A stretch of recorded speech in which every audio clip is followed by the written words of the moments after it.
started the recording of the lecture. जो हमारा आज का टॉपिक है मीन्स आंसर राइटिंग के लिए, that is the constitution with in Indian polity and governance.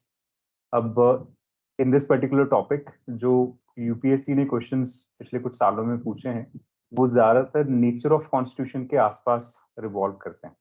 सबसे पहले तो अब मैं ये क्लियर कर दूं कि हर रोज जो भी टॉपिक हम पढ़ेंगे उसके बेसिक्स साथ में पहले शुरू करेंगे, क्योंकि कुछ बच्चे होंगे जिनको अब बेसिक नहीं तो अदरवाइज आप कहीं से भी अलग अलग सोर्सेस से पढ़ते हो तो एक इक्वेशन आप सबकी आ जानी चाहिए. That is one. सेकंड, उस टॉपिक के साथ रिलेटेड इश्यूज जो आज चल रहे हैं, पिछले पूरे एक साल में जो इश्यूज रहे हैं उनके बारे में हमने बात करना है. और हमेशा हर टॉपिक के साथ कुछ कोर इश्यूज होते हैं, उनको भी हमने डील करना है. ठीक है. So this is how the entire spectrum of things are there. So you have already got your schedule for the Indian polity syllabus, the day-by-day syllabus that we will be working on. तो आज का हमारा workout constitutional values, features, principles और contemporary issues के ऊपर है. So let me take you to the whiteboard and let's start working upon this topic and let's try to build the basics first. Okay. Is the whiteboard visible to everyone? Yes, sir. Okay, so please note down whatever I help you note down with right away. First off is constitution. So when we say constitution, we know that it is the basic rule book through which the state is run. तो हम एक basic rule book के level पे constitution की बात करते हैं. अब हमें ये भी पता है कि जो कॉन्स्टिट्यूशन है, it is of basically two types of constitution we have. There is a written constitution and there is a unwritten constitution. Whenever we say there is a written constitution, that basically means that there was a formal constituent assembly which led to the creation of the constitution. Okay. And when we say there is an unwritten constitution, उसका मतलब ये नहीं है कि basic rule book missing है. उसका मतलब ये है, जैसे अगर हम ब्रिटेन की एग्जांपल लें तो whatever are the legislative outcomes, we don't say laws, we say legislative outcomes, because from time to time there will be rules, regulations, laws, acts अलग अलग तरह के. Plus whatever are the judicial outcomes. India का experience देखें तो जो supreme court की verdicts आती हैं वो भी अपने आप में लॉ ऑफ द लैंड का ही काम करती हैं, है ना. So whatever are the judicial outcomes और legislative outcomes, they go on to create the unwritten constitution which then serves as the basic rule book for the governance of the country. तो अब ये आप अपने पास लिख लीजिए. Start writing. So the constitution of the country is the basic rule book through which it is governed. Basic rule book through which it is governed. There can be a written constitution. There can be a written constitution formally created. Written constitution formally created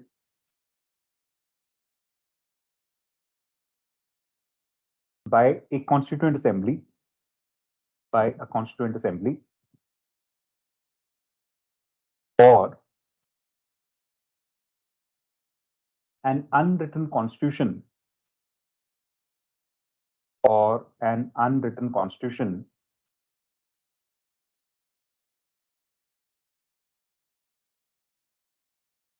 which is a part of legislative or judicial outcomes.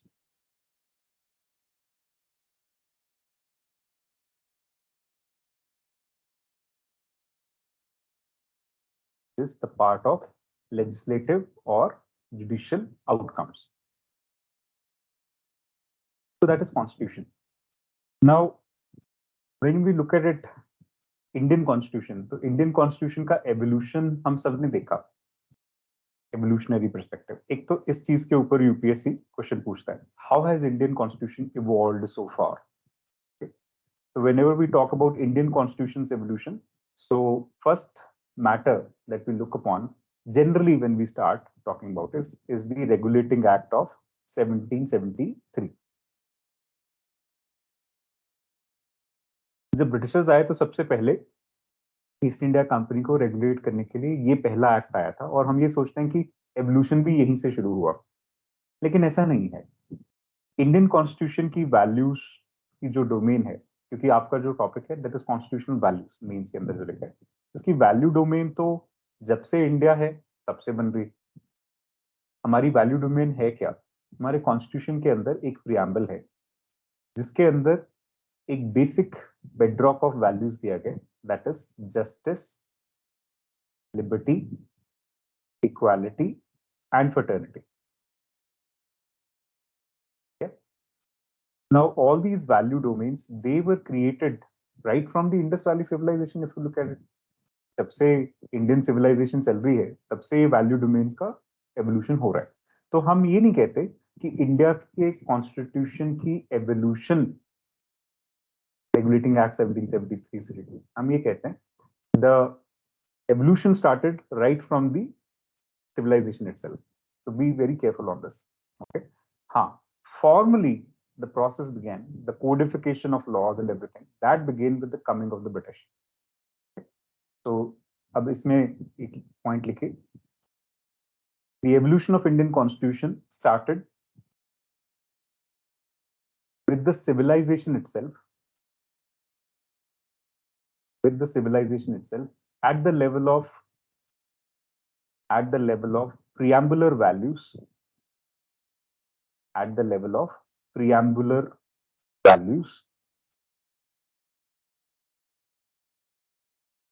of justice, liberty, equality, and fraternity. At the level of preambular values of justice, liberty, equality, and fraternity.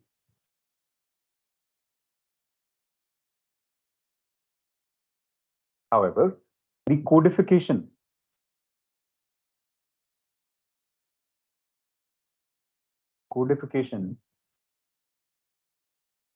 of laws in Indian context,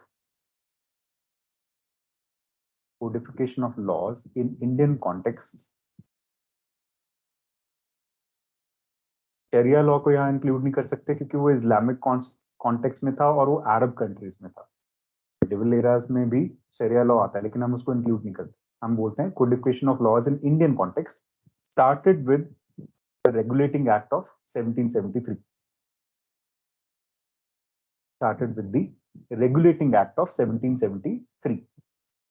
अब जिन बच्चों ने basics पढ़ रखे हैं कि regulating act क्या होता है, गवर्नमेंट ऑफ इंडिया एक्ट जिस तरह से आए उसमें क्या क्या था, तो उनके लिए तो बहुत अच्छा है। जिन्होंने नहीं पढ़ रखा तो उनके लिए भी it has to be a quick reminder कि क्या क्या था।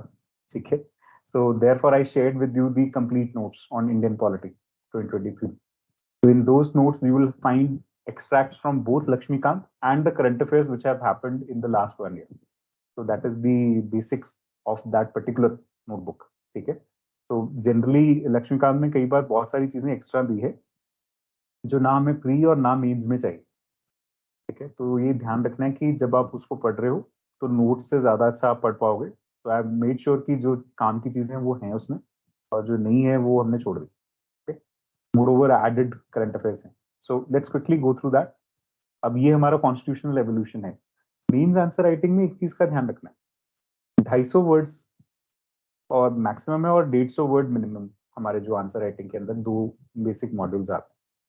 यूपीएससी से ऐसी एक्सपेक्टेशंस आगे जाके हैं कि छोटे छोटे आंसर्स भी पूछ सकते हैं हमसे, क्योंकि हमेशा एक अनप्रेडिक्टेबल स्फीयर रहता है। But generally when we prepare answer writing it has to be in 150 to 250 words. तो आपको ये वाले जो एस्पेक्ट्स हैं कि रेगुलेटिंग एक्ट 1773 में क्या था, जो पिन पॉइंटेड एस्पेक्ट्स हैं, बिट्स इंडिया एक्ट में क्या था, ये प्रीलिम्स के लिए चाहिए थे, वहां आपने याद कर लिए, बहुत अच्छा हो गया। अब मेंस में इनको इन बिन याद रखने की जरूरत नहीं है। मेंस में ना ही इनके ऊपर एग्जैक्ट क्वेश्चन आज की डेट में पॉलिटी और गवर्नेंस में आएगा कि भाई बताओ चार्टर एक्ट ऑफ 1853 में क्या लिखा था। They don't ask that. So they will be more interested in the evolutionary perspective. Did it make any, evolutionary essence in the constitution? So beginning is important. फिर इसमें दो तरह से ये सारे एक्ट्स चलते हैं, उसकी सेंस पता होनी चाहिए। अब वो दो तरह से कैसे चलते हैं? इंडिया में जब शुरुआती दौर में ईस्ट इंडिया कंपनी को ब्रिटिश पार्लियामेंट ने रेगुलेट करना शुरू किया तो उनका कंसर्न सिर्फ इतना सा था कि भाई ये एक तो करप्शन ना करें, जो हमारे ऑफिसर्स हैं वो खुद के लिए मनी एम्बेजलमेंट ना करें, कंपनी के लिए अर्न करें एंड क्राउन के लिए अर्न करें. And from that perspective, this Regulating Act of 1773 was created. Later on, इन्होंने एक पावर सेंटर क्रिएट करने की कोशिश की जो एक रिस्पॉन्सिबिलिटी सेंटर भी होगा इंडिया की पूरी एडमिनिस्ट्रेशन को लेकर, ताकि अगर एक बंदे से सवाल पूछना हो कि भाई what is happening in Indian administration, so there should be one person responsible for the entire thing. For that matter, India में धीरे धीरे गवर्नेंस को सेंट्रलाइज किया गया. तो सेंट्रलाइजेशन की जो पीक आती है, centralisation basically means one person heading everything, है ना. तो पीक आती है यहाँ पे, governor general of Bengal became governor general of India. पहले इंडिया की एडमिनिस्ट्रेशन ईस्ट इंडिया के कंपनी के अंदर प्रेसिडेंसी टाउन्स में थी, as you all know, like Bombay presidency, Bengal presidency and the Madras presidency. सबके अंदर अलग अलग गवर्नर जनरल्स होते थे, और गवर्नर जनरल ऑफ बंगाल को जनरल पावर्स दी गई थी रेगुलेशन के लिए, बाकी प्रेसिडेंसी के लिए.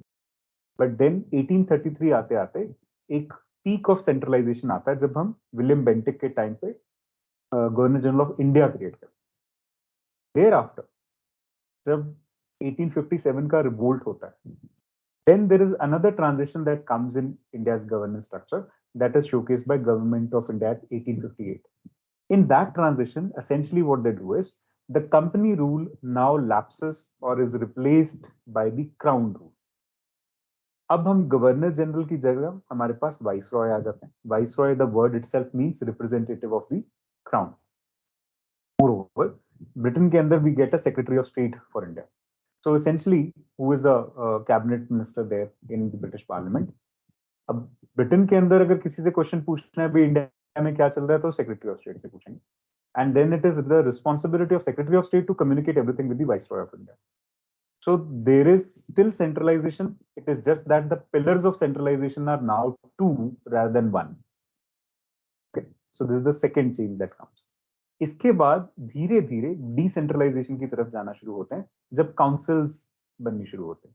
Councils act of 1892, power disbursement structure बनता है. लॉर्ड कैनिंग इसके लिए मेजरली रिस्पॉन्सिबल है. 1860s में उन्होंने पोर्टफोलियो सिस्टम को डेवलप किया था. तो this is 1861 portfolio system. Portfolio system मतलब अलग अलग मिनिस्ट्रीज डिपार्टमेंट्स बना दिए. तो एक बंदे की बजाय अब अलग अलग लोग रिस्पॉन्सिबल हैं अलग अलग काम करने के लिए. Once that is done, then this entire system goes on to build legislative councils at a smaller level. That means at the level of provinces. फिर इसके बाद धीरे धीरे हम decentralisation, third tier of governance की तरफ भी बढ़ते हैं, लेकिन साथ ही साथ एक कैरेक्टर और आता है. 1857 के बाद एक सेंटिमेंट जो ब्रिटिश गवर्नमेंट के अंदर इंटैक्ट हो गया था out of fear of another revolution और रिवोल्ट इज कि इंडियंस को साथ लेके चलना पड़ेगा, especially the nobility, especially the zamindars, which helped in curtailing the revolt.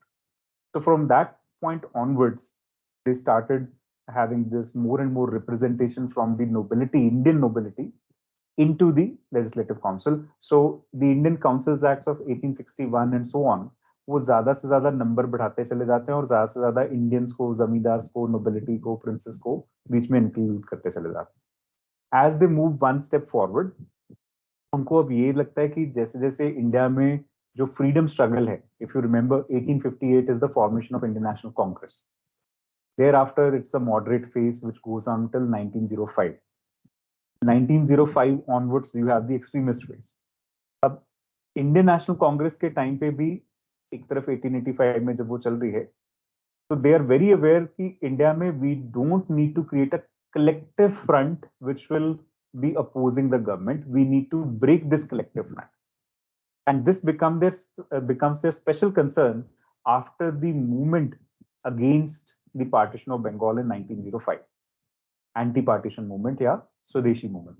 अब उस मूवमेंट के टाइम पे इन्होंने ये सोचना शुरू किया, भाई ये तो हिंदू मुस्लिम सब हमारे लिए कंबाइंड फ्रंट लेके आ जाएंगे जब भी हम कुछ करने की कोशिश करेंगे.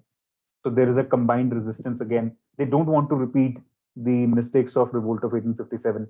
So at the administrative level, this is what they do. वो Minto Morley reforms लेके आते हैं. 1905 में they create a legislation for partition of Bengal. 1906 में they sponsor the creation of Muslim League under Aga Khan and so many other people, telling them कि अगर Bengal partition हो गया तो जो मुस्लिम मेजोरिटी एरियाज में उनमें आपको बहुत अच्छा ग्राउंड मिल जाएगा काम करने के लिए. And clear perspective is to break the Hindu Muslim unity at this point of time. Revolt भी इसी वजह से हो रहा है ना. अब 1909 में they come up with this Minto Morley reforms, and what they do basically, what they are most known for is they now have communal representation for Muslims by accepting the concept of separate electorate. Separate electorate का basic सा मतलब ये है कि अगर किसी एक particular constituency को रिजर्व कर दिया जाए कि यहाँ से मुस्लिम कैंडिडेट खड़ा होगा तो उसके लिए वोट भी सिर्फ मुस्लिम्स ही करेंगे. जॉइंट इलेक्टोरेट का इसके ऑपोजिट क्या मतलब होता था कि खड़ा कोई भी कैंडिडेट हो, रिजर्व कर लीजिए सीट, लेकिन उसके लिए वोट हर कोई करेगा. That was the basic difference. So this is basically a constitutional development in terms of dividing and ruling the country. जो उनका एक बेसिक डिक्टम होता था, डिवाइड एंड रूल. या इसी चीज को आगे बढ़ाते हुए 1919 के अंदर फिर से यही काम किया गया. लेजिस्लेटिव काउंसिल्स को एक्सपैंड किया गया, ठीक, और ज्यादा से ज्यादा लोगों को, प्रिंसली या नोबिलिटी को बाद में उसमें इंट्रोड्यूस किया गया. Control essentially remains with the centre, that is with the viceroy, and it is just an extension of the same. Okay, more things will come out of this. 1919 act के बाद अब एक चीज और इंटरनेशनल लेवल पे हुई जिसकी वजह से थोड़ा सा ब्रिटिशर्स ने हमारी कॉन्स्टिट्यूशनल डेवलपमेंट या एवोल्यूशन को चेंज किया आगे जाके. जो मैं अभी ये पूरा एक सिस्टम समझा रहा हूँ इसको हम लिखेंगे भी इन वेरी फ्यू वर्ड्स. अभी इसको बस समझ लो, इसके पीछे की सेंस पता होनी चाहिए ताकि जैसा भी क्वेश्चन आपको मेंस में पूछें you should be able to answer. So 1919 is the time right after the conclusion of First World War, that is from 1914 to 1919. Yes. अब इस टाइम पे एक्ट आया है, गवर्नमेंट ऑफ इंडिया एक्ट 19. इस time पे एक चीज और हो चुकी है. मॉडरेट्स और एक्सट्रीमिस्ट अगर हम बात करें हिस्ट्री के अंदर तो उनका भी गठजोड़ दोबारा से हो गया. They went into a split, Surat split in 1906 based upon their some differences that they had, but now they have come back again after the start of home rule league movement by Annie Besant, and that was working. So thereafter 1917 में they have come together again. And now they're again asking for a joint front. Moreover, India was made a party to this First World War without asking permission from anybody. Congress was not involved in that decision at any level, and they did what they wanted to do. But at this point of time, in 1919, one more thing has happened around this. Gandhiji has become active on India's political scene.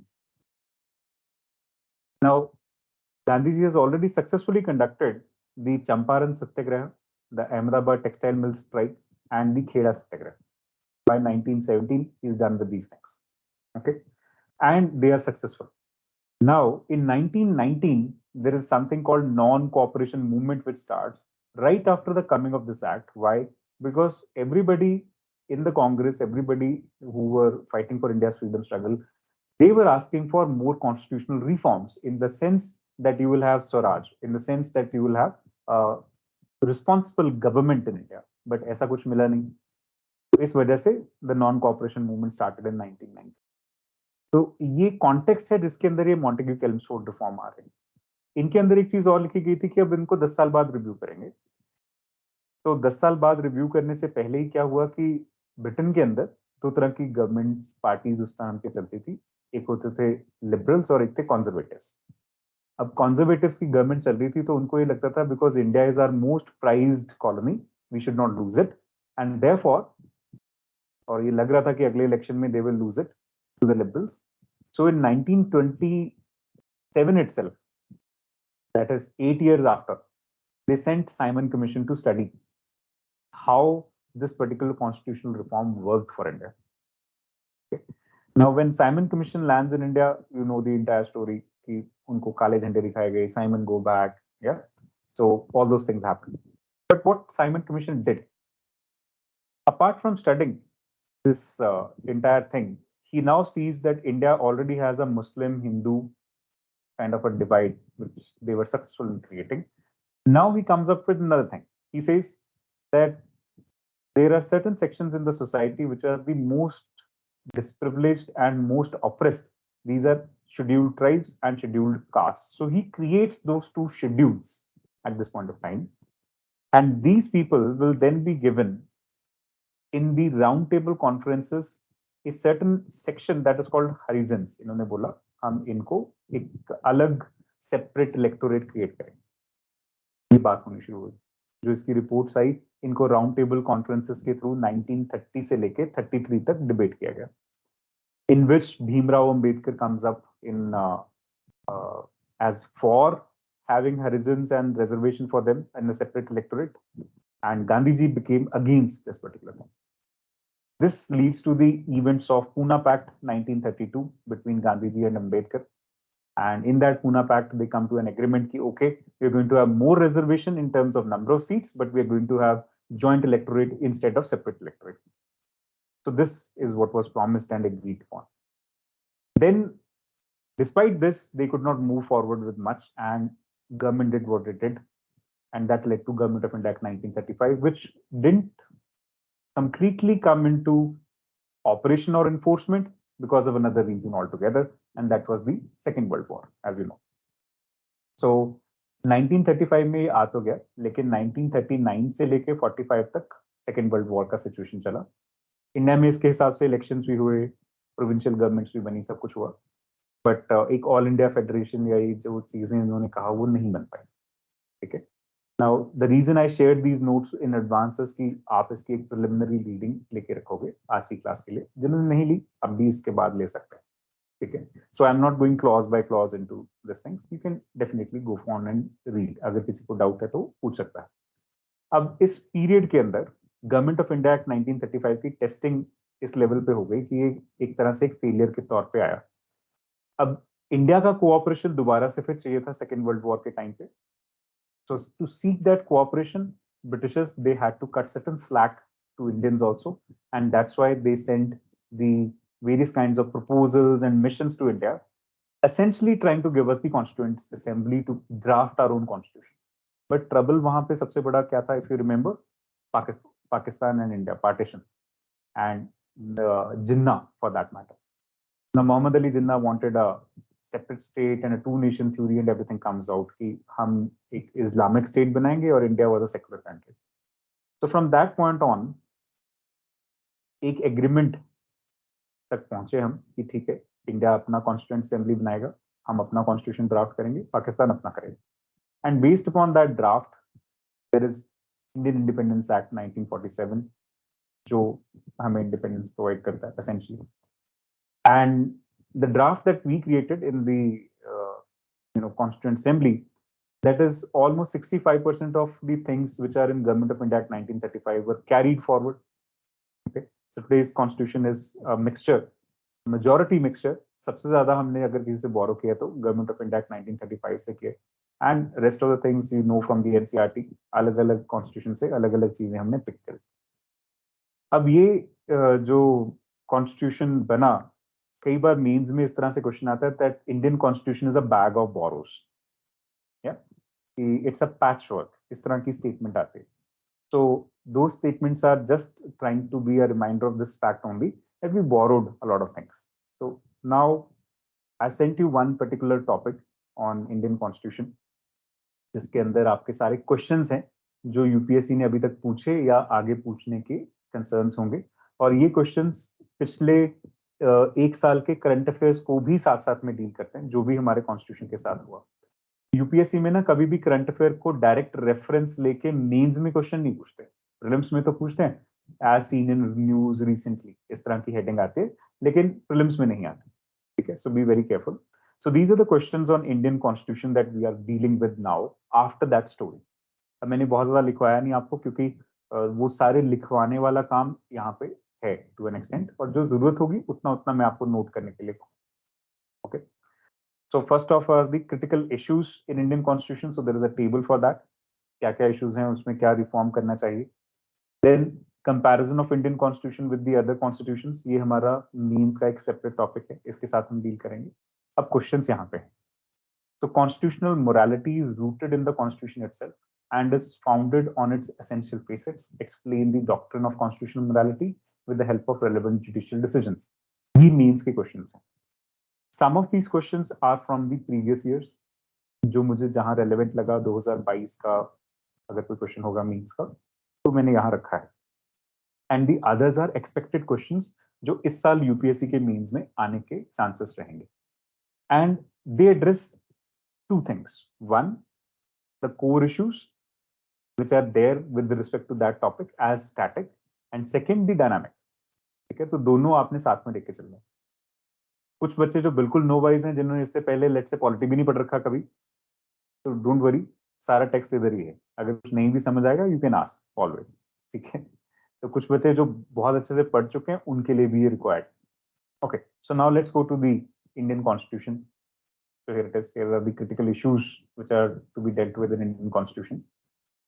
So we adopted our Constitution in 1950. It's a comprehensive framework for governance. So it is all written here. आपको दोबारा से लिखने की बहुत ज़्यादा जरूरत नहीं है. अब हमारे issues कौन से चल रहे हैं? Over the years of operation of the Constitution, starting from 1950s to 2023, these are the core issues which have been found. Essentially, जो 8 इश्यूज हैं ये इसलिए रखे गए क्योंकि आपके 250 वर्ड के आंसर के अंदर आप इससे ज्यादा लिख नहीं पाओगे, और 8 पढ़ के 5 तो याद रह गए. मीन्स में हम इस फिलॉसफी पे भी काम करते हैं. ठीक है, तो सबसे पहला इशू है social inequality. Ancient Indian history जब आप पढ़ते हो तो वहां पे हम ये पढ़ते हैं कि लेटर वैदिक फेज में ये now one more thing. If I have opened this document, you also please open this document in your side. चाहे आप इसका प्रिंटेड वर्जन आपके पास रेडी होना चाहिए या आप इसको लैपटॉप में अपने पास खोल के रखेंगे, ताकि जो भी इसमें नोट करने वाला है, अगर नहीं है दोनों पॉसिबिलिटीज अभी, तो अपने पास पेन एंड पेपर रखो और पॉइंटर्स बनाते रहो कि यहाँ पे मैंने ये चीज ऐड करी. ठीक है, okay. So from later Vedic age with the coming up of Brahmanism in India, this particular concept of social inequality is introduced into Indian context. जहाँ पे जो हम ये कहते हैं ना, ब्रह्मा के सिर से हिंदू ब्राह्मण आए, फिर उसके बाद उनके भुजाओं से या उनके कंधों से क्षत्रिय आए, and from the thighs came the Vaishyas, and from the feet came the Shudra. So this is basically as per the Purusha Sukta theory. तो मेंस में इसका नाम लिखना है particularly. Purusha Sukta theory. This is the origin point. The misinterpretation actually of this Purusha Sukta theory is the origin point for the caste system in India. Okay. So इसका real interpretation तो work के हिसाब से कि हमारा ये जो division था ये caste में classify करने के लिए नहीं था, ये roles में classify करने के लिए, who has what kind of roles. Okay. Although हम उस तरह के stereotyping आज उसमें विश्वास नहीं रखते. So one of the most significant challenges in the Indian Constitution is addressing the social inequality, particularly in relation to caste, gender and religion. ये 3 levels हैं जिसपे social inequality इंडिया में सबसे ज्यादा eminent. Caste, gender और religion. तीनों की जो शुरुआत होती है वो later Vedic age में होती है. ठीक है. Despite constitutional provisions for equality, discrimination and social disparities continue to persist and leading to social unrest and injustice. अब इसमें एक concern है. आमतौर पे, yeah, I'll come back to you, Param. आमतौर पे every problem has to have equivalent solution. So social problems need social solutions. But generally, the way those solutions are provided are legal. क्योंकि political democracy के अंदर legislative system है, judicial system है, तो उसके through हम लीगल सोल्यूशन ही देने के लिए काबिल है. सोशल सॉल्यूशंस देना, education, social awareness, civil society vibrancy, उसकी कैपेबिलिटी के हिसाब से होगा. अब ज्यादातर हमारे जो सॉल्यूशंस रहे right up till 1990s, they were legal in nature. Right after that, जैसे जैसे लिबरलाइजेशन, प्राइवेटाइजेशन, ग्लोबलाइजेशन ये सब आ रहा है कंट्री के अंदर, now we have better standards of health, education, civil society vibrancy in India, and because of that social problems like social inequality are being given social solutions as well. People are becoming more aware, and through that, the issues that are related to caste, gender, and religion can be resolved more comprehensively rather than just being dependent upon the constitution. ठीक है? So यहाँ पे एक add-on point आप लिखिए, then I'll come back to you, Param. So in India,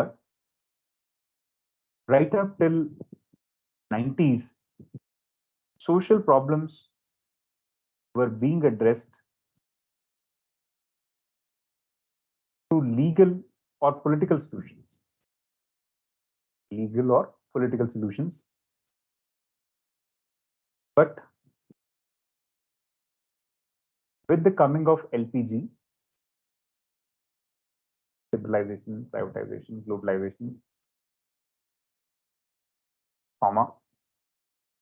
and with the rise of civil society vibrancy, and with the rise of civil society vibrancy,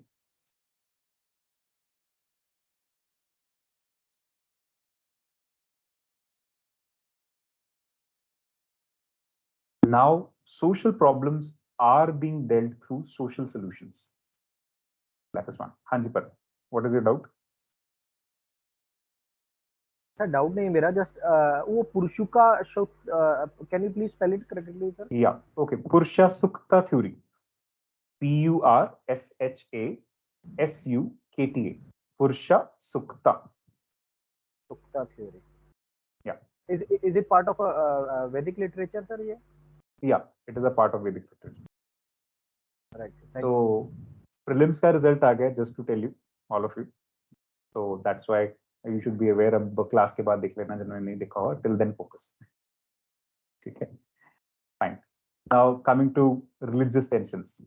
This is the second major issue which is still creeping Indian polity or Indian democracy, despite so many years of constitutional governance. So see, India is a diverse nation with multitude of religious communities. While Constitution guarantees freedom of religion, हमारे पास पूरा एक set of rights है, fundamental rights के अंदर. Communal tensions and conflicts have been a recurring issue. The misuse of religious sentiment for political gains and the lack of effective measures to curb religious violence are the areas of concern. अब यहाँ पे essentially when we say political gains, so in India there is something called lack of internal party democracy. ये अपने पास note कर लीजिए, internal party democracy. Essentially parliamentary democracy के अंदर हमारे पास political parties हैं. That's the party I want to talk about. अब ये political parties के अंदर भी democracy नहीं है, hierarchies हैं और कई बार तो फैमिली के बेसिस पे ये चलती, जैसे कांग्रेस की बात ले लेते. इसकी वजह से जो भी कैंडिडेट आते हैं वो किसी ना किसी आउटसाइड ऑफ लीगल नॉर्म्स की वजह से आते हैं. To an extent money power, muscle power, all these things are exploited to get into the party or get a party ticket.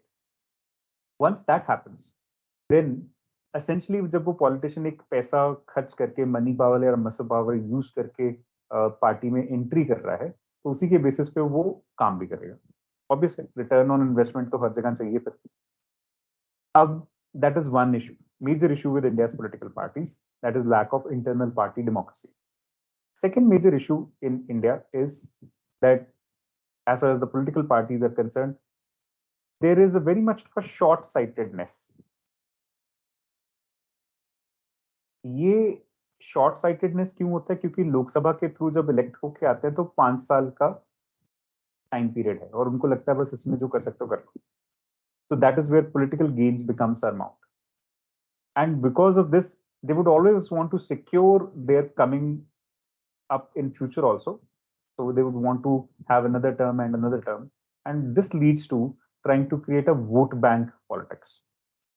Now, when we say na vote bank politics, how it actually works is the vote banks are then divided. There is a religious vote bank, there is a caste vote bank, there is a gender vote bank.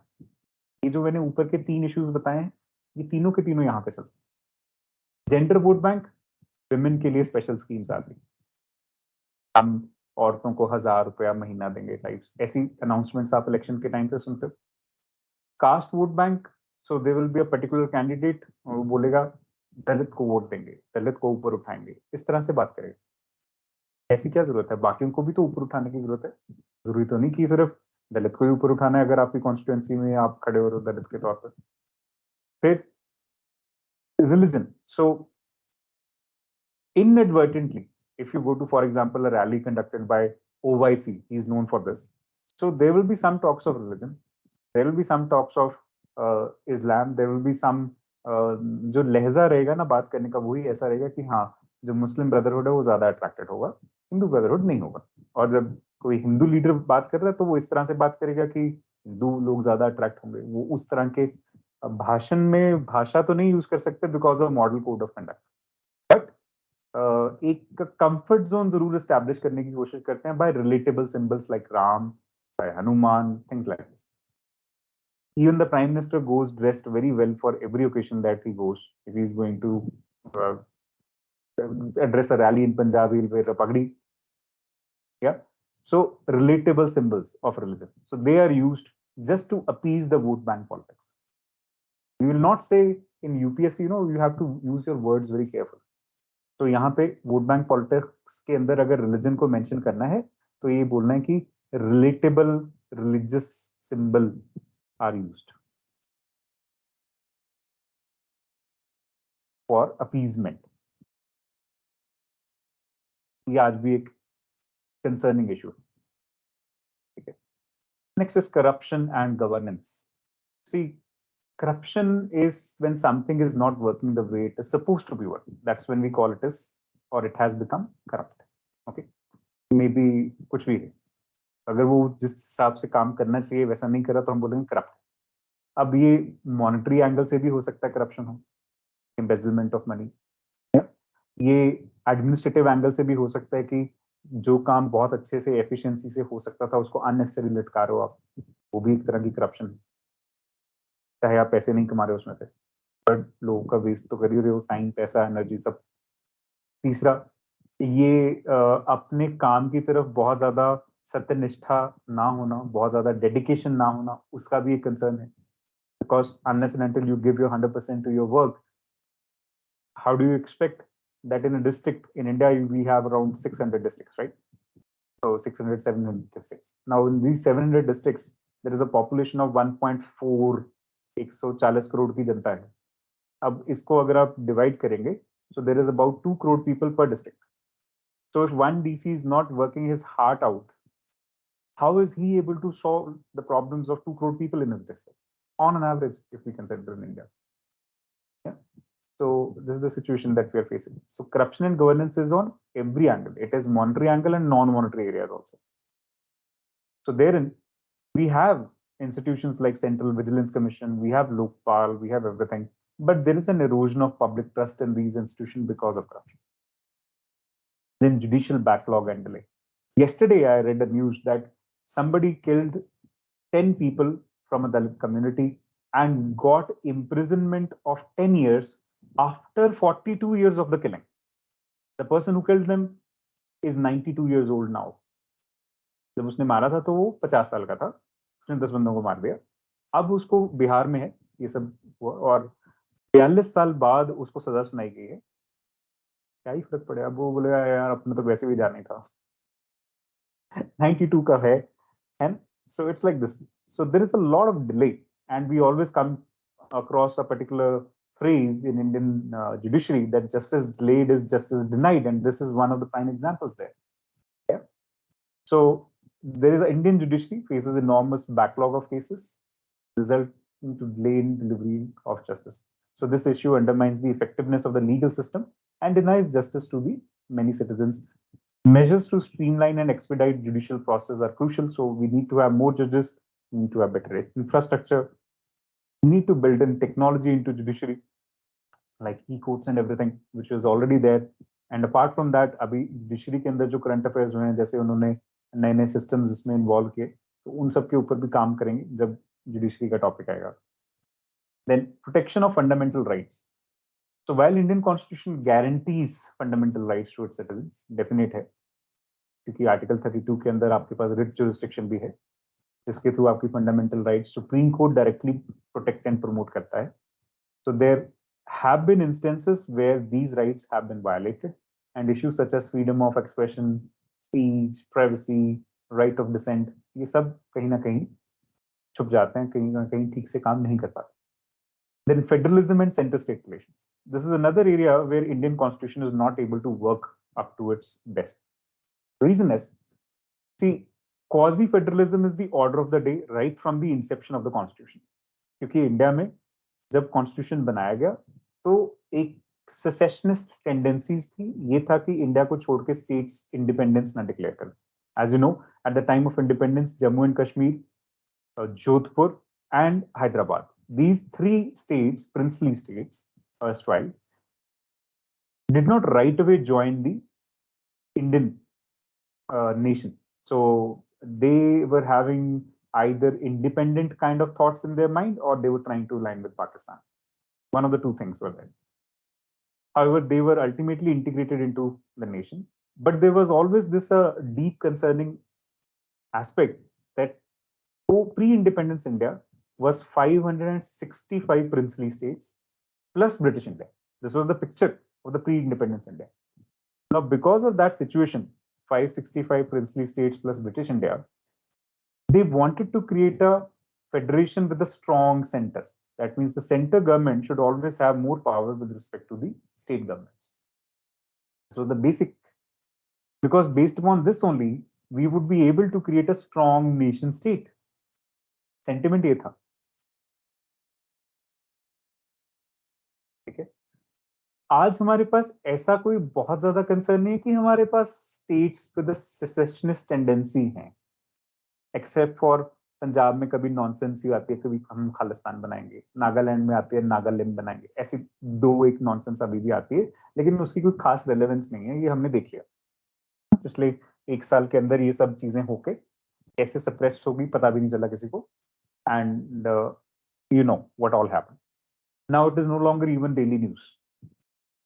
जब तक तो arrest नहीं हुआ था अमृतपाल सिंह, तब तक तो ये डेली न्यूज का मेजर था. अभी अरेस्ट होने के बाद न्यूज में भी नहीं आ रहा है ना.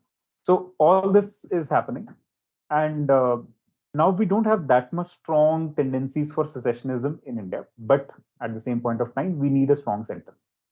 Why? Because anytime that there is a need to address any circumstance at any level of India, maybe it is Panchayati Raj, maybe it is a remote village, maybe it is border areas, maybe it is the security situation, so strong center is the need of the day. And it is not an exception for India. If you look at USA, we say US is the epitome of federalism. जब हम federalism की बात करते हैं ना, तो उसमें ideologically एक बेसिक चीज है कि सेंटर गवर्नमेंट और स्टेट गवर्नमेंट में पावर डिस्ट्रीब्यूशन इक्वल है और ये म्यूचुअली इंडिपेंडेंट एग्जिस्ट कर सकते हैं. So US is considered the epitome of federalism. But even in US, important decisions such as declaration of war or peace or defense expenditure or security, all these things are federal subjects. That means the center government is going to take care of them. Then in every area of governance, if there is a particular state-based entity like state police, for example, for maintenance of law and order, there are also central agencies like CIA and the FBI, which can conduct investigation, which can do enforcement as well in terms of security situation. तो हर जगह ही ऐसा है. India में भी ऐसा ही है. State police भी है, लेकिन सेंट्रल पैरामिलिट्री फोर्सेस भी हैं, आर्मी भी है. तो एज पर रिक्वायरमेंट हम उनको यूज करते हैं. ठीक है. तो in every country, in every constitution, center has been kept strong. So making a outright case for state having equal power with center is difficult given the situation that, or complex administrative situations that we are dealing with today. So this is something that we need to be careful about. ठीक है. Okay, so this is it. India में भी इसी तरह से चल रहा है. अब इसके ब्रांड्स ऑफ फेडरलिज्म है, तो आगे जाके पूरा फेडरलिज्म का टॉपिक है, उसके अंदर हम डिस्कस करेंगे. Cooperative federalism, competitive federalism, organic federalism, the way it is working in India. So everything is there. इस टॉपिक के बाद नेक्स्ट टॉपिक हमारा federalism. Next is economic inequality and poverty. See, when we say economic inequality, what does it mean? So to put a real picture there, so there is an Oxfam report, and this comes out every year, and it says that in India, rich are getting richer, poor are getting poorer, and that's a normal notion. 10% of the people in India hold 90% of the wealth that is to be made in a year. And 90% of the people in India are just dealing with the 10% of the wealth that is remaining. This is the kind of situation in which India is existing right now. Okay. Because of this situation, the investment decisions, the business opportunities, and everything are guided by those 10% wealthy people, and the rest of the 90% population will remain economically unequal. That is the situation, because it is a mutually reinforcing vicious cycle that has come in. ये रहेगा India में, जितना मर्जी economic growth हो जाए, जितना मर्जी हम कुछ कर लें, इकोनॉमिक लेवल पे इनइक्वालिटी को एड्रेस करना सबसे मुश्किल काम है। कारण ये है कि टैक्स हम रिच को कितना भी कर लें, हमेशा टैक्स अवॉइडेंस भी रहेगा, कुछ भी रहेगा, कुछ भी करके हम 35%, 37% तक टैक्सेशन कर लेते हैं, इनकम टैक्स प्लस सरचार्ज ये सब करके मैक्सिमम यहां तक जाता है। ठीक है, अब इसके बावजूद अब कॉर्पोरेट इनकम टैक्स भी देखेंगे तो वो तो धीरे धीरे नीचे आ रहा है, ये पर्सनल इनकम टैक्स की ब्रैकेट है। तो अगर हम ऑन एन एवरेज 30% टैक्स कर भी लेंगे उनकी वेल्थ को, अब इस टैक्स की जो चैनलाइजेशन होती है आगे जाके इंडिया में, let's say through government schemes, अब इन गवर्नमेंट स्कीम्स की इंप्लीमेंटेशन किसके थ्रू होती है? Private companies again. Those private companies are run by whom? These fellows जिनको 30% टैक्स करके आप लेके आए थे, फिर से उनके प्रॉफिट्स में चला जाता है। तो ये आगे चलो इसको लेट्स से बहुत अच्छे से इंप्लीमेंट भी कर रहे हो तो भी their tax will keep coming back to them. Let's say government tax Adani 30% of their earning in 1 year. Based upon that, they have money in themselves, in their tax or in their budget, and then the government spends on Pradhan Mantri Kisan Uthan, Kusum scheme and whatever, जहाँ पे वो solar pumps दे रहे हैं उनको, ऊर्जा संरक्षण उत्थान महाअभियान, है ना? तो उसके अंदर वो क्या होगा? Let's say they give it to Adani power now कि भाई तुम ये इंप्लीमेंट करो पीएम कुसुम स्कीम। तो हो क्या रहा है? जो टैक्स के थ्रू उनसे पैसे वापस लिए वो उनको बिजनेस के थ्रू दे दिया। So this money is going to remain in that circle only, and that's the reason कि जो इससे बाहर जो सर्कल से पैसा निकले वो बहुत कम है। ठीक है, and with the coming up of tools like AI, this is going to get worse. Because the poor fellow who is driving a rickshaw selling a vegetable doesn't know how to utilize AI for their business. They might be asking daily questions to them. They might be very happy with the information that they receive. They might be dealing with small tasks. मेरे लिए ऐसे लिख दो, है ना? ऐसी छोटी छोटी चीजें वो कर सकते हैं शायद अपने लिए AI यूज करके, लेकिन they don't have a business which they can scale using AI, and they don't use AI at that level either. ये कंसर्न है। तो जैसे जैसे हमारे पास और ज्यादा टेक्नोलॉजिकल एफिशिएंसी और ज्यादा कैपेबिलिटीज आती जा रही हैं इंफ्रास्ट्रक्चर के लेवल पे या फाइनेंस के लेवल पे, तो everything is helping rich becoming richer and poor becoming poorer, और at least just sustaining. If the government does some effort, the poor are just sustaining. So this is going to be there, and इसके लिए जो phraseology है, this is by Gunnar Milden. So he wrote a book called Asian Drama. In that book, he uses this phraseology that there is a mutually reinforcing vicious cycle in developing countries and mutually reinforcing virtuous cycle in developed countries. ये vicious cycle कैसे चलता है? थोड़ा सा इसके ऊपर बात करते हैं. Let's say there is a gap between rich and poor.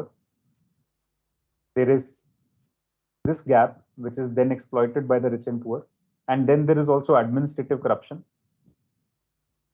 Okay? And then government has certain programs or whatnot, but these government programs are also not up to the mark, so there is a low infrastructure. Hello, Anji, please. Anybody wants to ask something?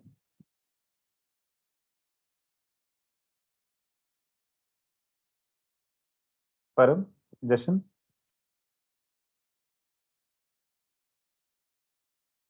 Any questions? I had a hello in between.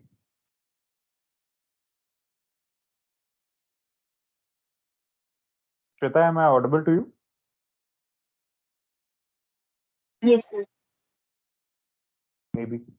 गलती से हो गया होगा किसी से, आगे चलता. Anyhow, so these kind of things, they are mutually reinforcing each other. Lower infrastructure, then there is some administrative corruption, gap between rich and poor, and then they keep reinforcing each other. ये cycle आप जैसे भी draw कर सकते हो. हम economy में इसका एक ऑल्टरनेट यूज करते हैं कि अगर किसी कंट्री के पास नेशनल इनकम कम है तो वहां पे पर कैपिटा इनकम भी कम होगी, और फिर सेविंग भी कम होगी, और फिर इन्वेस्टमेंट भी कम होगी, और फिर इन्वेस्टमेंट कम है तो फिर नेशनल इनकम पे कम हो जाएगी. This is another mutually reinforcing vicious cycle. It can become virtuous developed country के अंदर. उधर नेशनल इनकम ज्यादा है, पर कैपिटा इनकम भी ज्यादा है, सेविंग ज्यादा है, इन्वेस्टमेंट ज्यादा. तो इस तरह के साइकिल्स एग्जिस्ट करते हैं. तो आपने ये फ्रेजोलॉजी यूज करनी है एसेंशियली. जो ऊपर के जितने भी एस्पेक्ट्स हैं जिनको हमने यहाँ लिखा है, social inequality, religious tension, corruption, judicial backlogs, they are essentially a mutually reinforcing vicious cycle in which they exist, and they keep on perpetuating those problems for eternity. अब मेरे से ये मत पूछना कि इसका सोल्यूशन क्या है, ठीक है? हमने सोल्यूशन नहीं देना, हमने प्रॉब्लम्स बतानी है पहले. तो जब प्रॉब्लम्स पूछते हैं, सोल्यूशन में सजेशंस दे सकते होते हैं कि इसको कैसे इंप्रूव करना, वो आगे जाके देखेंगे कैसे देते हैं. Then there are environmental concerns. So with the growing environmental challenges and climate challenges, there is a need for robust environmental protection, and the Constitution does not provide for environmental protection, but concerns persist regarding their effective. Does provide all. Constitution में थोड़ा बहुत है जो fundamental duties में लिख देते हैं कि भाई environment का nature का ध्यान रखना है. Directive principle में थोड़ा सा लिख रखा है, but उससे actual में conservation of natural resources को लेके कुछ हो नहीं पा रहा. Although पार्लियामेंट ने वाइल्ड लाइफ प्रोटेक्शन एक्ट किया, एनवायरमेंटल प्रोटेक्शन एक्ट क्रिएट कर दिया, वाटर एक्ट, एयर एक्ट, हर तरह के एक्ट्स हैं एनवायरमेंटल कंजर्वेशन के लिए. एफर्ट्स भी चल रहे हैं, like national clean air programme is there, हम डीजल व्हीकल्स बैन कर रहे हैं. But what we lack essentially is a comprehensive policy. See for example, why we lack comprehensive policy, इसका एग्जांपल देता हूं. आज हम ई व्हीकल्स को प्रमोट कर रहे हैं, battery operated cars को promote कर रहे हैं, but we know this also, every battery operated car, before it comes into sale, it has created more pollution than any car which is a internal combustion engine fossil fuel based car will make in its lifetime. ये भी एक fact है. तो अब ऐसी situation में then we say hybrid cars, then we say hydrogen fuel cell vehicles. So experimental approaches जारी. We are doing hit and trials. We don't have a comprehensive policy. Yeah. Even if we do have a comprehensive idea, government might have a good amount of idea because it has an entire Niti Aayog to think about ideas. Yet we don't see that in policy, in the real time or real world implementation. Okay. So these are the critical issues which exist with Indian Constitution today. बहुत सारे legal issues हैं, छोटे छोटे छोटे छोटे, उनकी तरफ नहीं बात कर. कॉन्स्टिट्यूशन की वर्किंग से ये सारी चीजें ठीक होनी चाहिए थी, over a period of time नहीं हो पाई. So this is one thing that will help you in writing most of the questions in Indian constitution. ठीक है. अब नेक्स्ट आता है comparison of Indian constitution with those of the world. तो पहले तो यही है कि रिटन कॉन्स्टिट्यूशन है, अनरिटन है, देन thereafter preamble है या नहीं, फंडामेंटल राइट्स हैं या नहीं. तो सारी वर्ल्ड के कॉन्स्टिट्यूशन में preamble और ना हो, फंडामेंटल राइट्स हैं. Judicial review is there, separation of power is there. अब इन पॉइंट्स को यूज कैसे करना है? सी, जब जुडिशियल रिव्यू पे क्वेश्चन लिखना हो, उस टाइम पे आपने ये अपने आंसर में, स्टेटमेंट में लिखना है, it is a basic feature of the constitutions across the world, such as the British, American, French, not just India. ठीक है. इसी तरह से जैसे सेपरेशन ऑफ पावर्स है, that means legislature, executive, judiciary, they should be compartmentalized. French revolution के time पे there was a thinker Charles de Montesquieu. So this fellow advocated for compartmentalization of power, yeah, या separation of power. तो उनका aspect साथ में रखते हुए NCERT में इनका नाम दिया हुआ. So you have to say that separation of power is one of the basic features of the constitutions across the world. इस तरह से अपनी फ्रेजोलॉजी मेंटेन करनी है. फिर कहीं यूनिटरी गवर्नमेंट है, कहीं फेडरल गवर्नमेंट है, कहीं पे प्रेसिडेंट है, कहीं head of the state monarch है, ब्रिटेन के अंदर बाकी जगह प्रेसिडेंट चल रहा है. Then is there a bicameral legislature? Is it rigid or flexible? What kind of a constitution do we have? When we say rigid, that means it will require more majority to amend it. When we say flexible, that means it can be easily changed. Yes. So Indian constitution to that extent is considered as rigid. So then written और unwritten के sources क्या है, तो हमने constitution से, statute से, judicial decision से, custom से, इन सब एरिया से हमारे कॉन्स्टिट्यूशन का एवोल्यूशन होता है. Then head of the government is prime minister. Role of the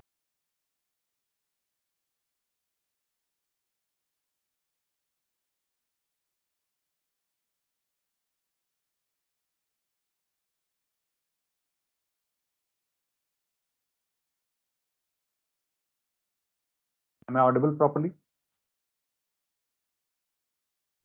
Yes. Yes, So, sir. In between there was some lag, I think. yes, sir. Don't worry. So what did you miss? Rule of monarchy? Hello. Yes, sir. Okay. So rule of monarchy in India, we don't have any monarchy, so there is no role. There is a president and he's a ceremonial head of state. In Britain, there is a constitutional monarchy. Some powers are there, not too much. And there also the operational aspect is more or less with the parliament only. In US and in France, there is no monarchy at all.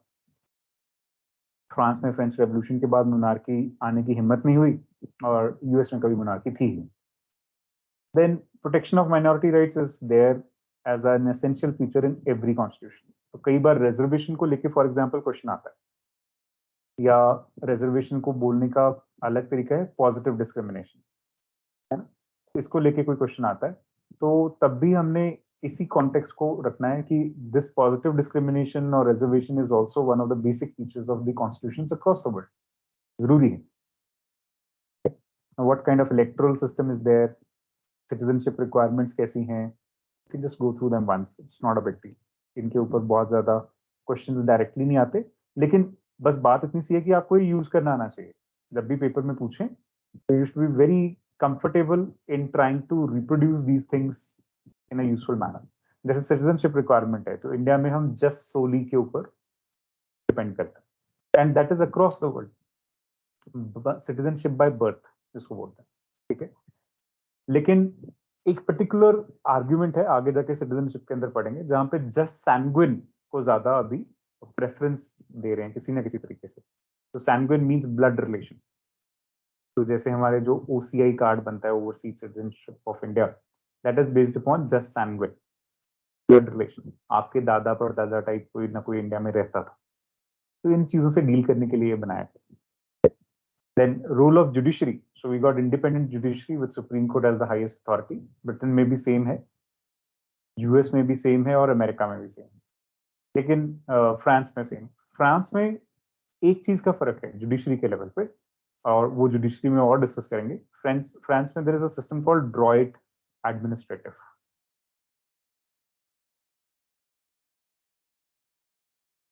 That means there are two types of judiciary. One is for the people, normal people, civil.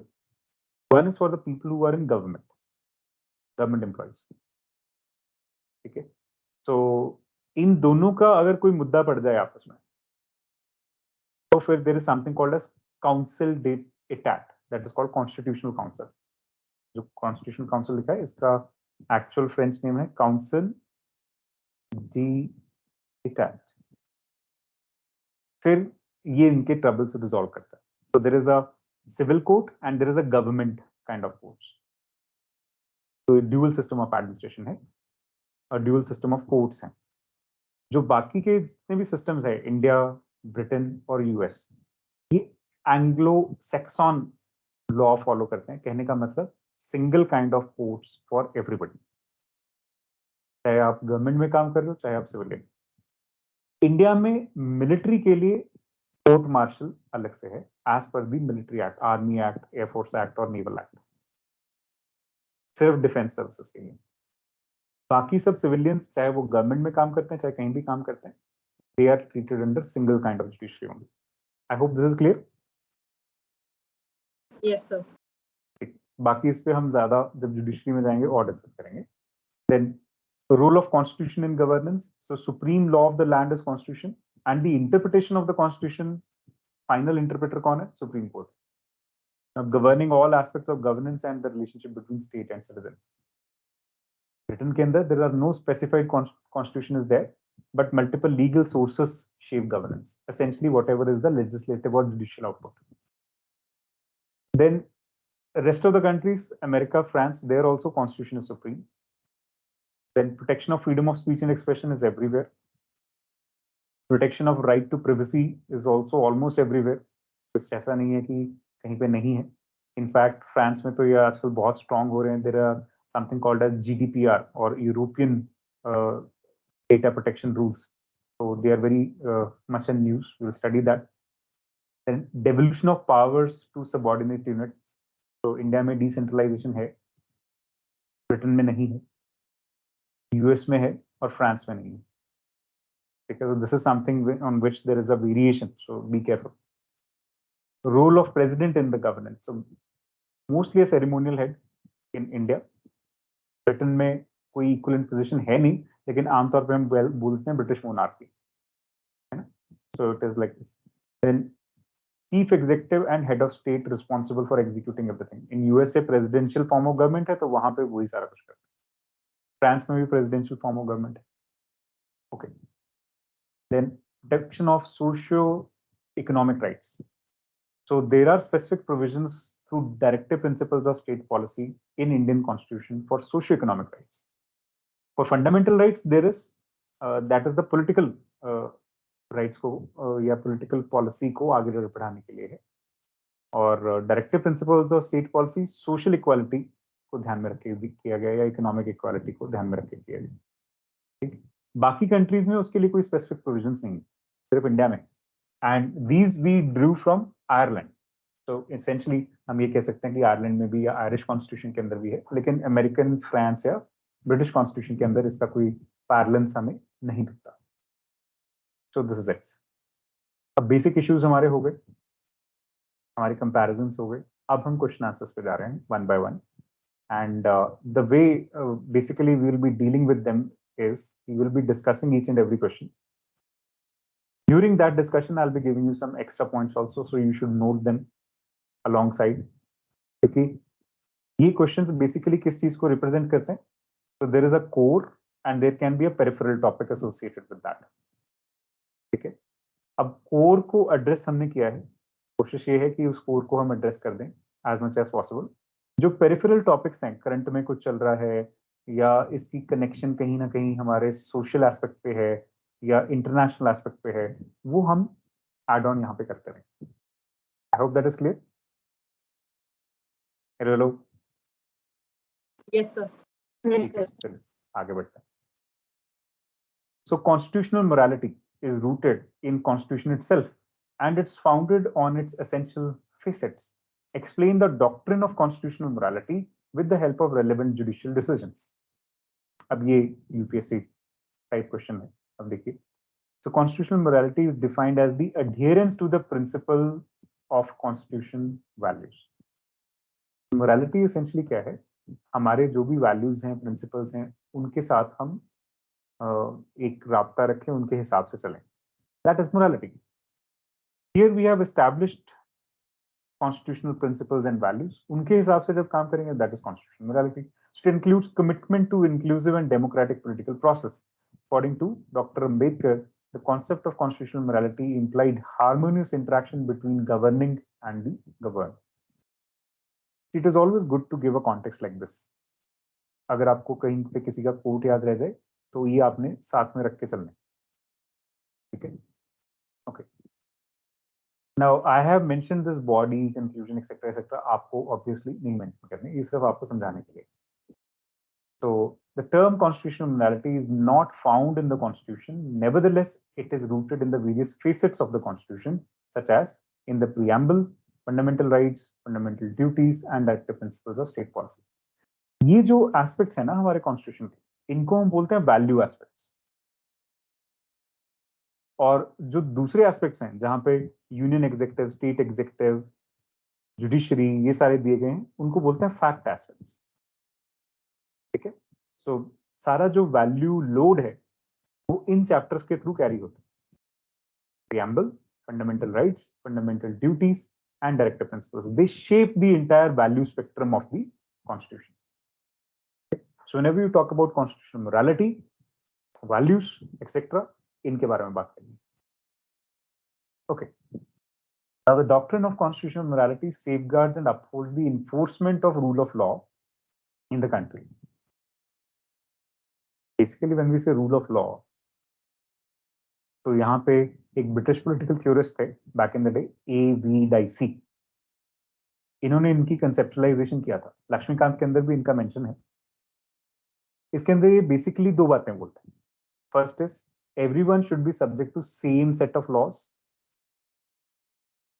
चाहे वो अमीर, गरीब, government, civilian, जैसा भी बंदा है. Second, there should not be any discretion with the enforcement authority or the officer. Discretion means there is no law. Simply he goes on to say that कि अगर आपकी मर्जी है कि show me the man and I'll show you the law, so then there is no rule of law. ठीक है. So no discretion. Third thing which Dicey said but is not relevant for Indian context is that law is originating from the judicial decisions. So this is not specifically relevant for Indian constitution because in India, law originates within the legislative bodies. Judicial decisions have a say, but that is not the classic origin point. Okay. Okay. It recognizes this distinction and non-homogeneity and promotes diversity, helping to make society more inclusive. It also promotes people to be active participant of the system and fight the inequalities of non-constitutional elements. So this is basically the constitutional morality. हम उसकी significance बता रहे हैं और उसके बारे में बता रहे हैं. ठीक है. अब हमारा काम क्या है? One, we have to explain it, so that is done. अब हमें relevant judicial decisions भी दें. So up till now we were explaining what is constitutional morality. So now the Supreme Court has been vocal about constitutional morality in following cases. So one is Krishnamurti case. ये याद रखना है. ये cases ना तो आप GS की, अगर आप बेसिक लर्नर भी हो, अगर मैं इससे पहले आंसर राइटिंग नहीं भी पढ़ रखा था, ना तो तब आप इनको बहुत डिटेल में पढ़ोगे, ना अब आप इनको बहुत डिटेल में पढ़ोगे. इनका कोर एस्पेक्ट है, you just need to cram them and reproduce them at the time of answer writing. They are mere examples in the real world. Unless and until you are a law optional student, तब आप इनको बहुत detail में पढ़ते हो. Otherwise, they are basic current affair matter. India में constitutional morality को uphold करने के लिए सुप्रीम कोर्ट ने कौन कौन से केसेस में क्या क्या बात की. अब मैंने 4 दिए, आपको अगर 2 याद रह जाए तो भी बहुत. ठीक है. सो इन कृष्णमूर्ति केस, और ये अगर डेट ना भी याद रहे कि 2015 का था, 18 का था, चले. The court held that democracy expects prevalence of genuine orderliness, positive propriety, dedicated discipline, and sanguine sanctity by constant affirmance of constitutional morality, which is the pillar stone of good governance.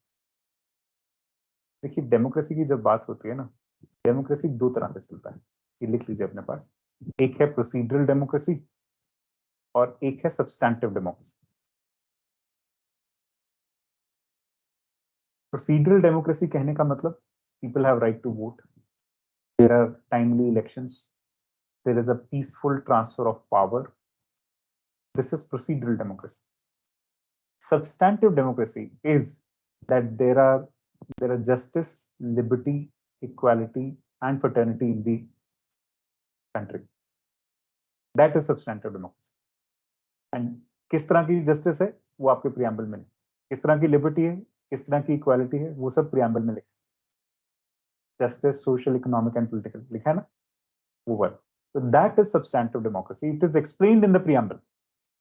And that is something which is more important to India as a country. ठीक है, तो वहीं पे ये सारी चीजें आती हैं. Genuine orderliness. Law and order is more important at the forefront, even as compared to fundamental rights. Why? जब तक लॉ एंड ऑर्डर नहीं है, आप किसी की फंडामेंटल राइट्स इंश्योर करोगे कैसे? इसलिए genuine orderliness is important. Positive property. Propriety is a aspect when we say ownership. For example, मैं इस चीज की ओनरशिप लेता हूँ, रिस्पॉन्सिबिलिटी लेता हूँ कि ये सही चलेगा. ठीक है, सो पॉजिटिव प्रॉपर्टी का यहाँ पे ये concern. Dedicated discipline and sanguine sanctity. So this should prevail. Dedicated discipline means that people are, working as per the law of the land, respecting the social, moral, and other kind of obligations. And sanguine sanctity means that whatever is sanctioned by the law, whatever is happening in the country, should be as per the constitution. It should not be outside whatever the realm we are trying to go. ऐसा नहीं होना चाहिए. System में रहकर चीजें चलनी चाहिए. ठीक है. So and constant affirmance of the constitutional morality. तो ये सुप्रीम कोर्ट के वर्ड्स हैं, मेरे नहीं हैं. तो वही आपने एज इट इज अगर याद रख लो बहुत अच्छा. थोड़े बहुत इसकी सेंस भी बना के लिख लो, या सिर्फ ये केस भी मेंशन कर दो तो आपका काफी हद तक काम हो जाता है. Justice K.S. Puttaswamy case. So here, constitutional morality ensures that courts must neutralize the excess of power by the executive and strike down any legislation or even executive action if it is unconstitutional. K.S. Puttaswamy case verdict के अंदर उन्होंने executive के ऊपर एक तरह से check की बात करी. Then government of National Capital Territory of Delhi case. So court equated constitutional morality to a second basic structure doctrine. Basic structure doctrine क्या कहता है कि कॉन्स्टिट्यूशन को पार्लियामेंट अमेंड कर सकता है जैसे भी चाहे, लेकिन बेसिक स्ट्रक्चर सेम रहना चाहिए. बेसिक स्ट्रक्चर में क्या आता है, ये लेटर केसेस में सुप्रीम कोर्ट खुद ही बताता है. कोई उन्होंने स्टैंडर्डाइज्ड सेक्शन नहीं बना रखा. ठीक है. So it is said that constitutional morality acts as a check on arbitrary use of power, as it implies strict and complete adherence to constitutional principles. Then Indian Young Lawyers Association case, commonly known as Sabrimala case. The Supreme Court bypassed the doctrine of essentiality, that is the principle of protecting the integral religious practices of community, to uphold the supremacy of constitutional morality. जहाँ पे Sabrimala case verdict के अंदर ये कहा गया था कि women's entry should be there in the temple, working on the principle of equality rather than anything else. तो ये उनका बेसिक कंसर्न था, उसके हिसाब से उन्होंने काम किया. ठीक है. Now conclusion. अब सपोजिंग ये वर्ड्स आपको बड़े कॉम्प्लिकेटेड लगता है, जो सुप्रीम कोर्ट की कॉन्स्टिट्यूशनल मोरालिटी के ऊपर वर्डिक्ट्स हैं, आप सिर्फ एक केसेस का नाम याद रखिए और एक जनरल स्टेटमेंट लिखिए, जहाँ पे आप सिंपली ये लिख सकते हो कि constitution morality has been upheld by the Supreme Court in following cases. सिर्फ केसेस का नाम लिख दोगे 4 का तो भी आपका आंसर बहुत बढ़िया चलेगा. Doesn't matter. Okay. So it is crucial for constitutional laws to be effective. Without constitutional morality, the operation of constitution tends to become arbitrary. Obviously, show me the man and I'll show you the law that will prevail then. However, the constitutional morality as a concept, there needs to be determined by the Supreme Court at every given instance. It is a sentiment that needs to be cultivated in the minds of citizens. तो दो level पे इसकी existence है. एक तो constitutional morality क्या है, इसकी समझ हर इंस्टेंस पे, क्योंकि एथिक्स, मोरालिटी, ये जो भी एस्पेक्ट्स हैं ये कंटेक्चुअल होते हैं, तो हर कॉन्टेक्स्ट के हिसाब से इनकी एप्लीकेशन होती है और इसकी समझ भी बदलती चली जाएगी. वहां पे जो फाइनल इंटरप्रेटिंग अथॉरिटी है कॉन्स्टिट्यूशन के लिए वो है सुप्रीम कोर्ट. तो वही हमेशा उसको हर इंस्टेंस में एक अपनी डिसीजन देगा. दूसरा, जो कॉन्स्टिट्यूशनल मोरालिटी है वो हर सिटीजन के माइंड में भी कल्टिवेटेड होनी चाहिए. हमें अपने कॉन्स्टिट्यूशन की समझ होनी चाहिए, तभी जाके हम जो कॉन्स्टिट्यूशन है या कॉन्स्टिट्यूशनल मोरालिटी है उसको अपहोल्ड कर पाएंगे. This is the aspect. Next, little difficult question, but आजकल ऐसे क्वेश्चंस पूछे जाएंगे इवन एथिक्स के अंदर आपसे ऐसे क्वेश्चन पूछे जा सकते हैं.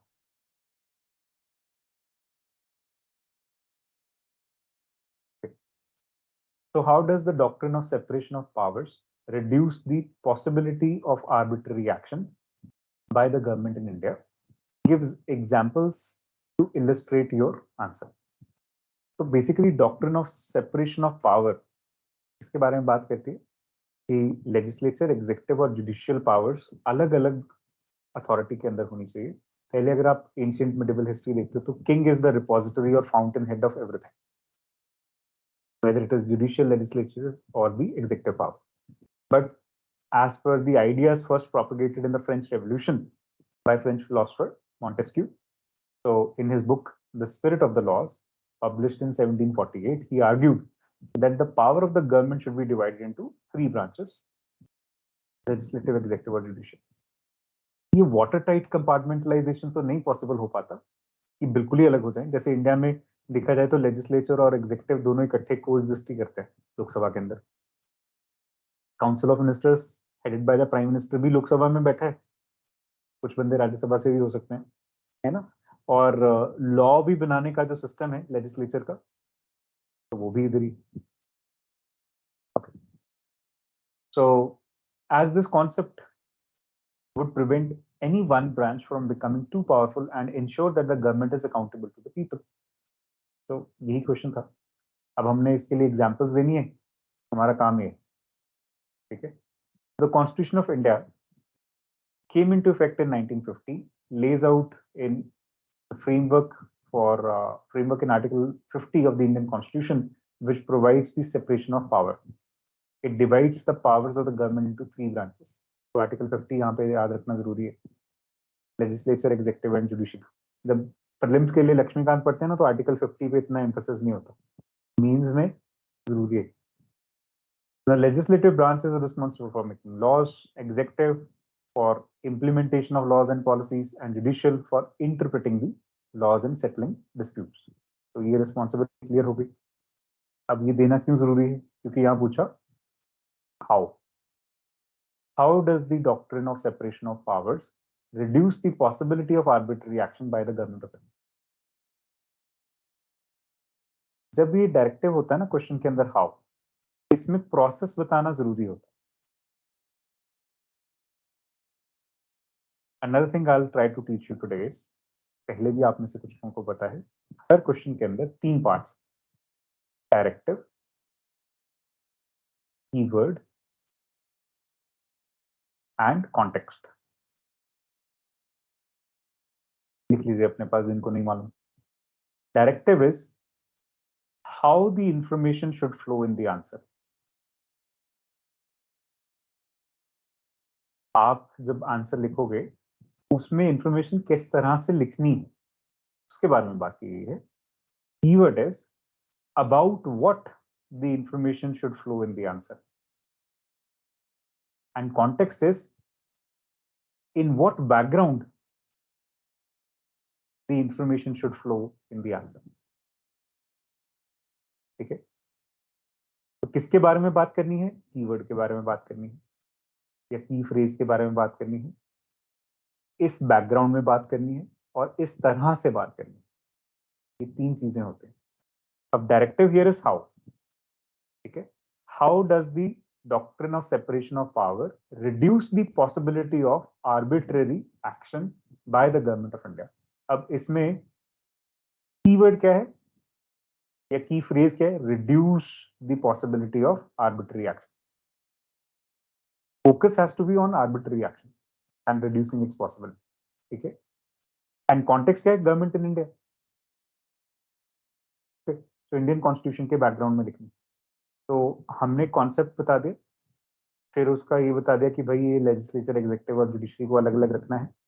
आर्टिकल 50 इसके बारे में बात करता है. तो हम इंडियन कॉन्स्टिट्यूशन का बैकग्राउंड बता रहे हैं और किस तरह से ये रिड्यूस करता है आर्बिट्ररी पावर को, क्योंकि ये ब्रांचेस में डिवाइड कर दिया. लेजिस्लेचर सिर्फ लॉ बनाएगा, एग्जीक्यूटिव उनको इम्प्लीमेंट करेगा, जुडिशरी उनको इंटरप्रेट और डिस्प्यूट सेटलमेंट का काम करेगा. ठीक है. अब इसके अंदर आगे देखिए, next part of the question is give examples to illustrate your answer. Now here we need to give constitution की example, सीधे articles बताना है कि कहाँ पे क्या क्या दिया है. So constitutional provisions. So these are the examples now.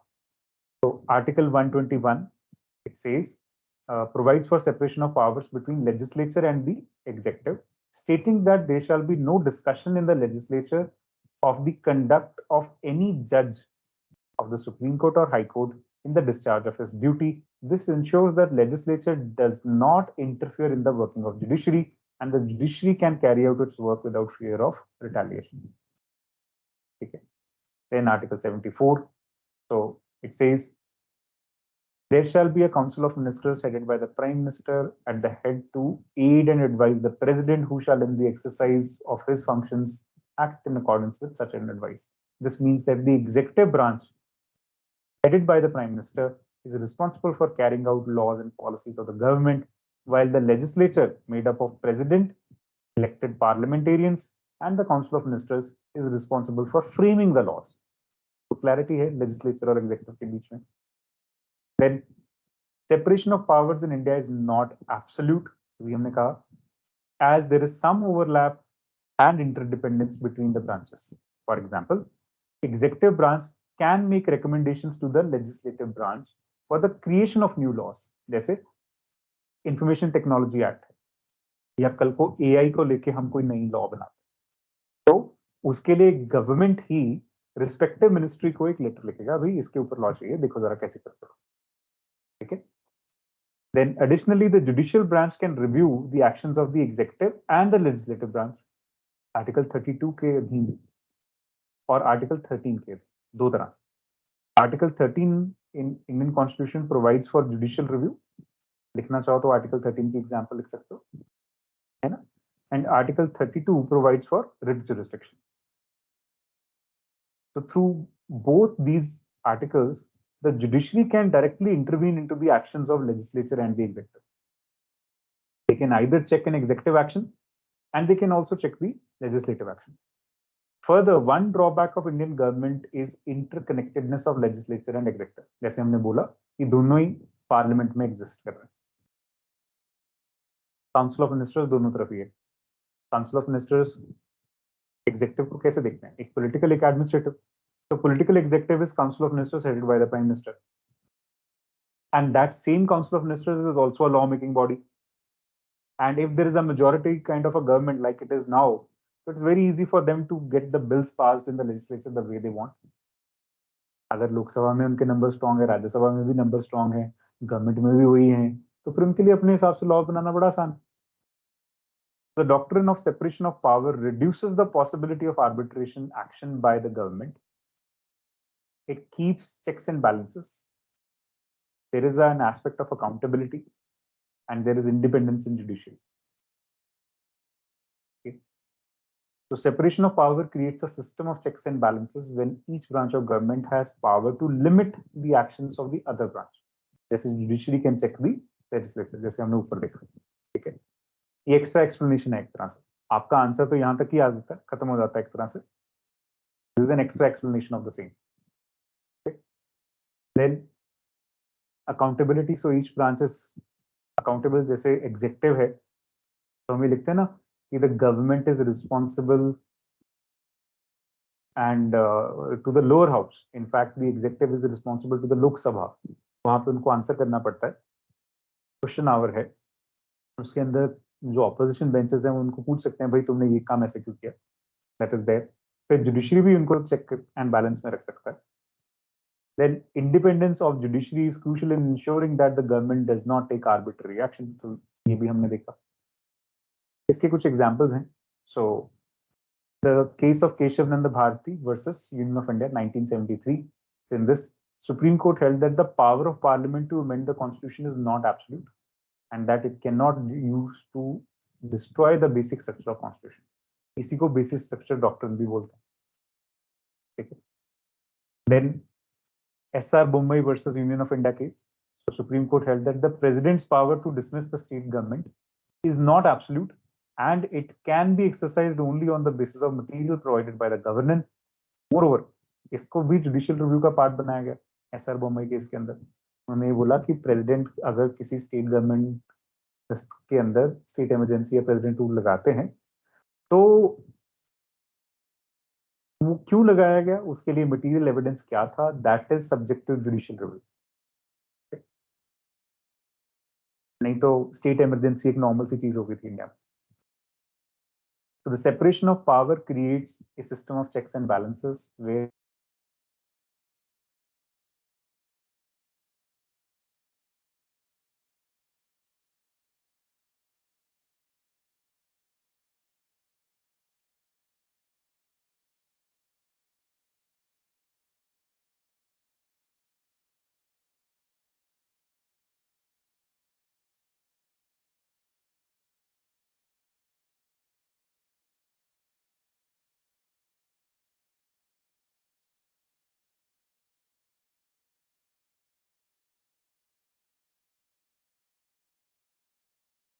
disruptions today, but I don't think it should matter. Sonali, audible properly? Yes, sir. Slight disruptions today, but I don't think it should matter much. Yes, sir. Okay. So going back to our notes. Okay. So checks and balances जरूरी हैं, और ये checks and balances हमारे constitution के अंदर inbuilt हैं, हमने उसकी एग्जांपल्स याद रखी हैं. That is one. Next, what do you mean by the Nordic model of democracy, and discuss the advantages and disadvantages of the Nordic model of democracy. Nordic countries किनको बोलते हैं? Sweden, Norway, Finland, Denmark and Iceland. आमतौर पे जब हम NCERT level पे democracy पढ़ते हैं तो we study very simply direct democracy versus representative democracy. तो डायरेक्ट डेमोक्रेसी के अंदर क्या होता है कि हमारे जो लोग हैं वो हर लॉ के फॉर्मेशन के अंदर उसके ऊपर अगर कुछ क्वेश्चन मार्क भी पूछना है तो directly involve. There is plebiscite, there is referendum, these are the tools of direct democracy. जो रिप्रेजेंटेटिव डेमोक्रेसी है, there everything is done through the representatives of the people like MLAs and MPs. So they make the laws, they do everything. So हमारे पास referendum, plebiscite या recall. Recall means हमने तुम्हें भेजा था parliament में काम करने के लिए, तुम ढंग से काम नहीं कर रहे, वापस आ जाओ. मतलब किसी को भी लोग बर्खास्त कर सकते. तो इस तरह की ऑप्शंस हमारे पास नहीं है डायरेक्ट डेमोक्रेसी वाले. लेकिन कुछ कंट्रीज हैं जहां पे ऐसी ऑप्शंस भी हैं और थोड़े एड ऑन फीचर्स भी हैं, उनको नॉर्डिक कंट्रीज का डेमोक्रेसी मॉडल बोलते हैं. Let's see. The Nordic model refers to the standard followed in Sweden, Norway, Finland, Denmark and Iceland. ये 5 ही कंट्रीज हैं जिनमें ये होता है. The nations are known for high living standards and low income disparity. In fact, in most of the reports, Human Development Report and so on, these are the countries you will find figuring out at the top. What are the features? So it's a unique combination of free market capitalism and social welfare. An economic system that is based upon supply and demand is known as free market, and social benefits are funded by taxpayer. तो आपका answer ऊपर की line है, ये सिर्फ उसकी explanation. Okay. Now it is a mixed economic system that reduces the gap between rich and poor through redistribution or redistributive taxation. मतलब rich को tax करेंगे और उसका benefit poor को देंगे. And a robust public sector while preserving the benefits of capitalism. So gender equality is a hallmark trait of the culture that results in not only a high degree of workplace participation by women, but also a high level of parental engagement by men. So in terms of parenting the children, men are also there. India में ये थोड़ा सा कमी है अभी. So in the Nordic model, all the taxes they go into creating free education, free healthcare and welfare schemes for the people. So that creates equality. अब ये क्यों पॉसिबल हो पाता है यहाँ पे? क्योंकि पॉपुलेशन कम है. ठीक है. और जितनी भी पॉपुलेशन है वो रिच है या तो बहुत अल्ट्रा रिच है, और अगर कोई थोड़ी बहुत पुअर है भी तो वो आराम से ऊपर उठाया जा सकता है. So what is the yield? So they yield equality and social mobility. Everyone has free access to decent public services, including best education, healthcare in the world, and people appear happy to pay their tax to make sure that this continues. These collective benefits are merged with entrepreneurship, creating an efficient blend of capitalism and socialism. It's called cuddly capitalism. Okay. So what are the disadvantages? So the model is criticized because of the high taxes, high degree of environmental intervention or government intervention, and relatively low GDP and productivity limit economic growth. हालांकि आज technology बहुत help कर रहा है Finland Sweden इन सबको आगे बढ़ने के लिए, लेकिन that's the way the governance is. So it redistributes assets, limits the amount of money available for personal spending and consumption, and encourages reliance on government subsidized programs. बहुत सारी चीजों के लिए लोग सरकार के ऊपर रिलाई करते हैं, चाहे वो एजुकेशन है, चाहे वो हेल्थ केयर है, चाहे वो बेसिक सोशल नीड्स है. बस ये है कि आपके पास स्पेंडिंग के लिए फ्री मनी नहीं है. आपको नॉर्डिक कंट्रीज से बहुत सारे टूरिस्ट इंडिया में घूमते नहीं मिलेंगे, क्योंकि पर्सनल स्पेंडिंग और कंजम्पशन के लिए बहुत कम पैसे बचते हैं. हाँ, लेकिन अपनी कंट्री में ये मस्त रह रहा है. ठीक है. So there are fears that an ageing population, globalization and growing immigration will gradually tear apart the efficient welfare state of the Nordic model. So that is one concern, because as the population of these states increase and most of the immigrants will not be as wealthy to pay high taxes, so they will be mostly dependent upon the free care that is available in these countries. So definitely there will be a strain on the government resources going forward. So taxes can only increase so far. उसके बाद हमें मालूम है कि एक particular tendency to escape paying taxes शुरू हो जाएगा, है ना? क्या बोलते हैं उसको, बताओ. There is a particular pattern tax avoidance के लिए हमें कर्व पढ़ते होते हैं इकोनॉमी के अंदर, तो उसको क्या बोलते हैं? Tax evasion. That is fine. Laffer curve. Very good. Yes. So Laffer curve shows the relationship between taxation and the amount of tax revenue collected. याद है? तो लैफर कर्व ये बोलता है कि भाई तुम एक लेवल तक टैक्सेस बढ़ा सकते हो, वहां तक तुम्हारे टैक्स रेट और टैक्स रेवेन्यू जो है वो ठीक चलेंगे. So if you put tax rate on this and tax revenue on this, so they will increase, but after that your revenue will start falling. Zero tax और 100% tax पे tax revenue zero. तो एक ideal tax rate है, वहां तक आपकी tax revenue बढ़ेगी, उसके बाद फॉल होनी शुरू हो जाएगी, क्योंकि लोग कोशिश करेंगे अवॉइड करना, पे करना किसी न किसी तरीके से. So that is the problem. So there is always a risk. Yeah, it discourages payment of taxes. So there is always a risk that a more individualistic culture will begin to evolve. लोग सोचेंगे यार मैं Sweden में क्यों रहूं, यहाँ इतने taxes हैं, लेट्स मूव टू दुबई. मैं अपने कमाई में से उधर एफडीआई करना शुरू करता हूँ, foreign direct investment. Okay. The Nordic model has a habit of overcoming obstacles better than many critics have expected. There are reasons to believe that the basic values behind it are so ingrained in these countries that they will always exist in one form or the other. So actually जो लोग इस system के used to हैं Nordic model के, so they are working in that system very well. They are comfortable in payment of taxes. They don't evade taxes.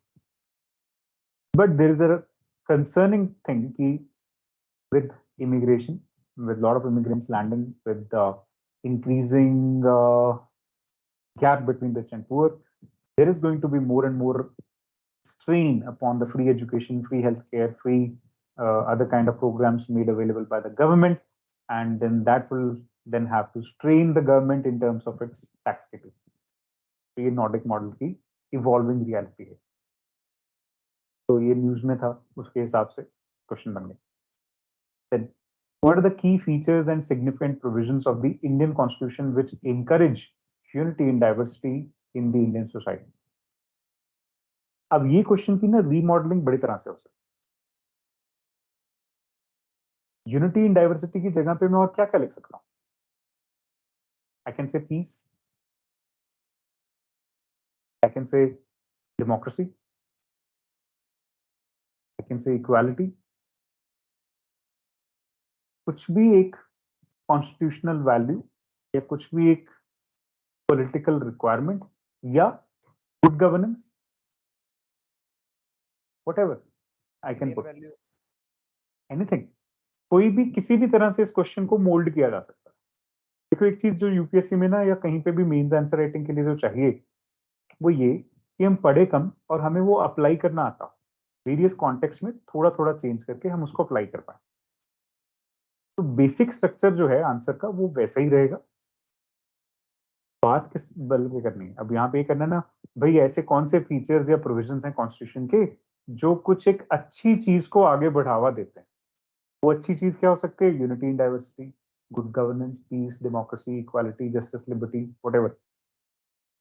ठीक है, तो वो फीचर्स की एक स्टैंडर्ड लिस्ट है, किसी भी चीज को बढ़ावा दे सकती है पॉजिटिवली। विमेन एम्पावरमेंट ऐसा भी आ सकता है, एंडिंग चाइल्ड लेबर, तो एक आधी स्पेसिफिक प्रोविजन आ जाएंगी, बाकी general provision like this. Okay, so study less, apply more. So India is a country known for its diversity with a rich cultural heritage, several languages and different religious beliefs. So Indian Constitution, which came into effect on 26 Jan 1950, plays a crucial role in maintaining unity and diversity of the country. अब ये unity and diversity की जगह पे जहां जहां पे है good governance, democracy, equality, peace, जो भी क्वेश्चन का की थीम होगा वो इस हिसाब से आप लिख दोगे, बाकी सब तो वही रहेगा। India is a country known for good governance, let's say, known for peace, and the Indian Constitution has this kind of things for this promotion of this particular thing in the country. Then it aims to promote fraternity, equality, justice to all its citizens, irrespective of caste, creed, religion, or gender. अब ये diversity को एक तरह से expand करने के लिए ये लिखा गया। Accordingly, यहाँ पे क्या होगा? अगर मुझे गुड गवर्नेंस पे लिखना है या अगर मुझे पीस पे लिखना है या अगर मुझे किसी भी और चीज पे लिखना है, अकॉर्डिंगली ये वाले नैरेटिव्स चेंज हो जाए। Okay, now the Indian constitution is a remarkable document that reflects the diversity and unity of India. It has several features and provisions that aims to encourage unity and diversity in India. Some of these are single constitution, fundamental rights, directive principles of state policy, federalism, secularism, linguistic diversity, cultural and education rights. अब मैंने यहाँ पे जानबूझ के ज्यादा दी, ठीक है, इतना 250 वर्ड के आंसर में नहीं लिख सकते आप। क्यों ज्यादा दी? लेट्स से गुड गवर्नेंस को प्रमोट करना है तो हम इनमें से कोई चूज कर लेंगे। हम फंडामेंटल राइट्स, डीपीएसपीस, फेडरलिज्म, ये सब चूज कर लेंगे, कल्चरल एंड एजुकेशन राइट्स, ये सब चूज कर लेंगे। Accordingly we will pick and choose the areas. Now let's see for example in terms of unity and diversity. So the entire country is governed by one single constitution that applies to all the states and union territories in India. हमारा ऐसा तो है नहीं कि अलग-अलग constitution है. And this ensures a common framework of law, rights and duties for all citizens. An example of this is Article 1, which declares India, that is Bharat, shall be a union of states. ये बोलता है तो single constitution है सारी country के लिए, तो इससे यूनिटी की स्पिरिट आगे जाती है, पीस की स्पिरिट आगे जाती है, एक सोशल डेवलपमेंट की, सोशल जस्टिस की स्पिरिट आगे जाती है, इक्वालिटी की स्पिरिट आगे जाती है। सिंगल कॉन्स्टिट्यूशन की वर्डेड कहां कहां यूज कर सकते हैं? Peace, diversity, unity, social progress, harmony, इस तरह की चीजों को अगर हमने कोरिलेट करना हो तो हम ये फीचर कॉन्स्टिट्यूशन का बता सकते हैं। Similar things will come in this picture, ठीक है। Then fundamental rights. The Constitution guarantees certain basic rights to all citizens, such as equality, freedom, religion, expression, and so on. These rights protect the interest and dignity of individuals and groups. अब यहाँ पे ये लिखना बहुत जरूरी था, individuals and groups, है ना, कि हम diversity की बात कर रहे हैं. And promotes tolerance and harmony amongst the different sections of society. अब इसी लाइन को मैं रीमॉडल कर सकता हूं टुवर्ड्स गुड गवर्नेंस। वहां पे मैं क्या लिखूंगा? That these rights protect and promote transparency, accountability in governance and thereby promotes good governance. Okay. As for example, in Article 14, there is equality before law and equal protection of the law. Further, Article 15 prohibits discrimination on grounds of religion, race, caste. तो यहाँ पे क्योंकि diversity पे ज्यादा focus करना था तो मैंने आर्टिकल 14 और 15 की एग्जांपल दे दी। अगर मुझे किसी और चीज पे फोकस करना होगा तो मैं अकॉर्डिंगली आर्टिकल्स की एग्जांपल लेके बता दूं, वही आर्टिकल जो हम बेसिक क्लासेस में पढ़ेंगे या पढ़ते हैं. Then directive principles of state policy. So the constitution also lays down certain guidelines for the state to follow in order to achieve the goals of social justice, economic welfare, and environmental protection. These principles reflect the aspirations and values of the people of India and foster a sense of common good and national integration. So that is the active principle. So we social or economic justice के लिए हैं. Then federalism. So federalism essentially is you're trying to divide power between center and states. अब इस notion को भी आप जहां मर्जी use कर लो, as a check and balance, as an empowering agent, as a guiding big brother attitude of center towards the state, as a parent. If you don't want a guiding big brother, sometimes brothers can be bullying also. So as a parental concern for the states. तो इस तरह से भी federalism के angle को use कर सकते हैं. So this allows for regional autonomy and diversity within a unified framework. Autonomous भी हैं states, लेकिन अपनी diversity को preserve भी कर सकता है. Yeah.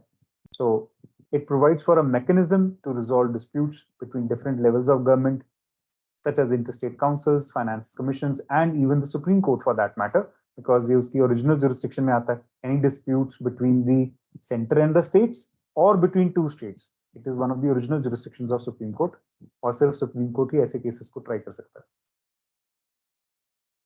As for example, Article 246, which lists subjects on which each level of government can make laws. You got entire 7th schedule. अगर Article 246 में लिखना तो 7th schedule लिख लो. So 7th schedule of Constitution में there is a union list, as you know, there is a state list and there is a concurrent list. तो हर list के अंदर legislative subjects given है, उसके ऊपर ही वो law बनाएंगे. Devolution of power. So Indian Constitution also recognizes the importance of local governance. Third tier of federalism, जिसको बोलते हैं. Third tier of federalism. So, and provides for the establishment of local self-governing bodies such as panchayats and municipalities. So we got the entire 73rd and the 74th Constitutional Amendment Act for that purpose. And this provision has helped to promote participation of people from diverse backgrounds in the local governance and decision making. Then there is secularism. So as we know, India में कोई state religion नहीं है और हम सारे religions को ही equally treat करते हैं. So we protect and promote all kind of religions. So the Constitution also promotes religious coexistence by allowing multiple personal laws for different communities. हालांकि अपने आप में trouble भी है, हम एक uniform civil code नहीं बना पाते, like marriage law, adoption law, and so on. लेकिन ये एक तरह से हमारी diversity के लिए भी अच्छा है. So as for an example for this is Article 25, which grants freedom of conscience and free profession, practice, and propagation of religion. तीनों word लिखने जरूरी है. Linguistic diversity. So we got 22 languages which are recognized as official languages in India. So they can be used in various official purposes. And apart from that, there is a mechanism to protect linguistic minorities, which is given through Article 358. So education in their mother tongues, that is promoted. And you can have an officer for linguistic minority promotion or language promotion. Then cultural and education rights. So Article 29 and 30 talk about them. So here there is protection of the interest of minorities in India. ये भी diversity को classify करने के लिए, good governance के लिए भी minorities की protection जरूरी है, democratic governance के लिए भी minorities की protection जरूरी है. ठीक है? It ensures that every community has the right to conserve its cultural language and script. And the Constitution also provides for the establishment of educational institutions to promote the interest of the minorities. So इसके लिए हमारे पास Article 371 है, इसमें special provisions दिए गए हैं for various states for promotion of the interest of minority communities. So thereby, Indian Constitution is a unique and remarkable document that reflects the diversity and unity of India. अब जो भी होगा, आपका topic governance, peace, stability, whatever, वो यहाँ पे आ जाएगा. Its provisions from fundamental rights, DPSPs, federalism, local governance, जिनकी आपने ऊपर डिस्कशन की, उनको यहाँ लिखना है. So they promote unity in diversity. The Constitution has played a crucial role in maintaining the harmony and unity and helped India to emerge as a democratic, secular and diverse nation. तो यहाँ पे जिस तरह का question होगा उस तरह से वर्ड्स मेंट हो जाएंगे. Then what were the historical underpinnings of the Indian Constitution and how did they influence its evolution? अब मैंने इसकी डिस्कशन आपके साथ कर ली थी, ठीक, कि कैसे रेगुलेटिंग एक्ट आया एंड एवरीथिंग. अब ये उसके ऊपर क्वेश्चन है और उसका आंसर कैसे बनेगा. देखिए, तो India, the world's largest democracy, achieved independence from the British colonial rule in 1947. In 1950, Indian Constitution came into force, outlining the framework of the country's governance. So we हमने एक general introduction लेंगे. हाँ जी ma'am, what do you want to ask? Sir इस question का मतलब ही मेरे को समझ नहीं आता. मतलब ये स्टेटमेंट का ये क्या है, इसमें मतलब ये कहना क्या चाहता है क्वेश्चन? ये पूछ रहा है कि इंडिया का कॉन्स्टिट्यूशन इवॉल्व कैसे हुआ. Let's go back to the question again. See, what are the historical underpinnings of the Indian Constitution? मतलब कौन कौन से evolutionary facets आए when it was evolving?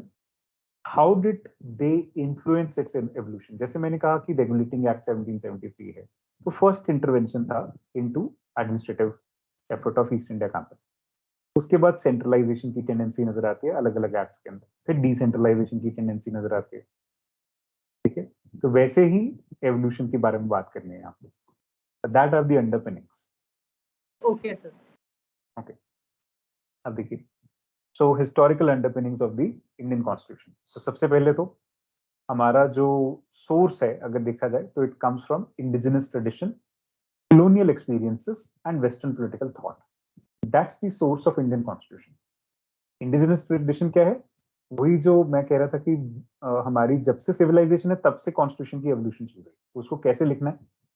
So the Constitution draws upon India's ancient and medieval political and social traditions. Ancient Indian texts such as Vedas, Upanishads, and Dharma Shastras provided insights into the nature of governance, rights, and duties. The Buddhist and Jain teachings of non-violence, tolerance, and equality also influenced the Constitution's framing. Similarly, the medieval Bhakti movement, emphasis on individual liberty and spiritual equality, also found the reflection in the Constitution.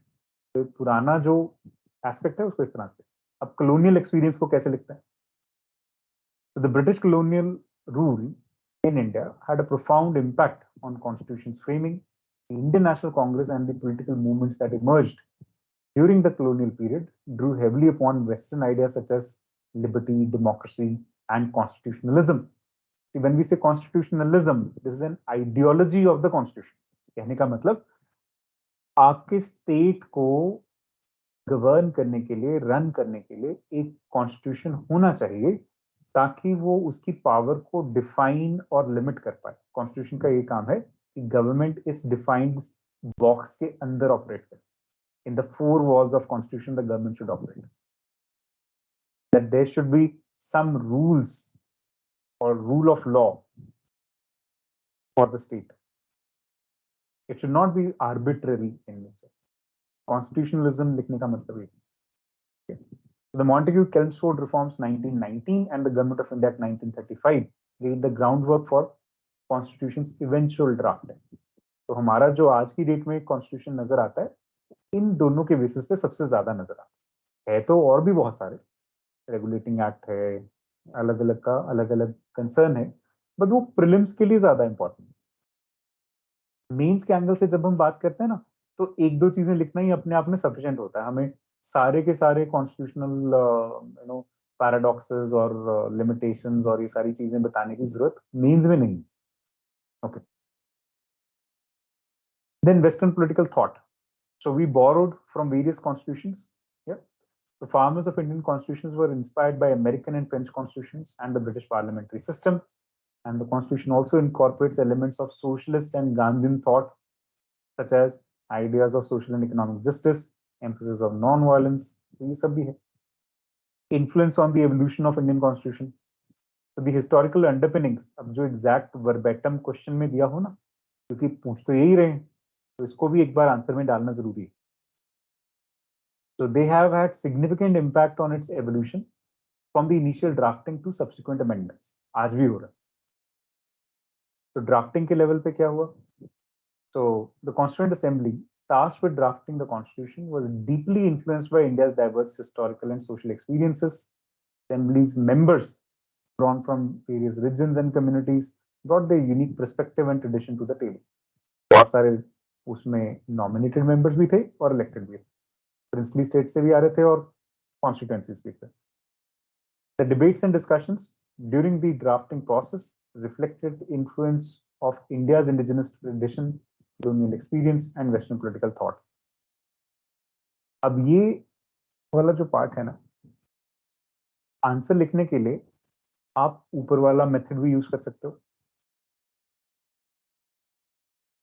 इतना, this can be the body of the answer, या आप ये वाला method भी use कर सकते हो.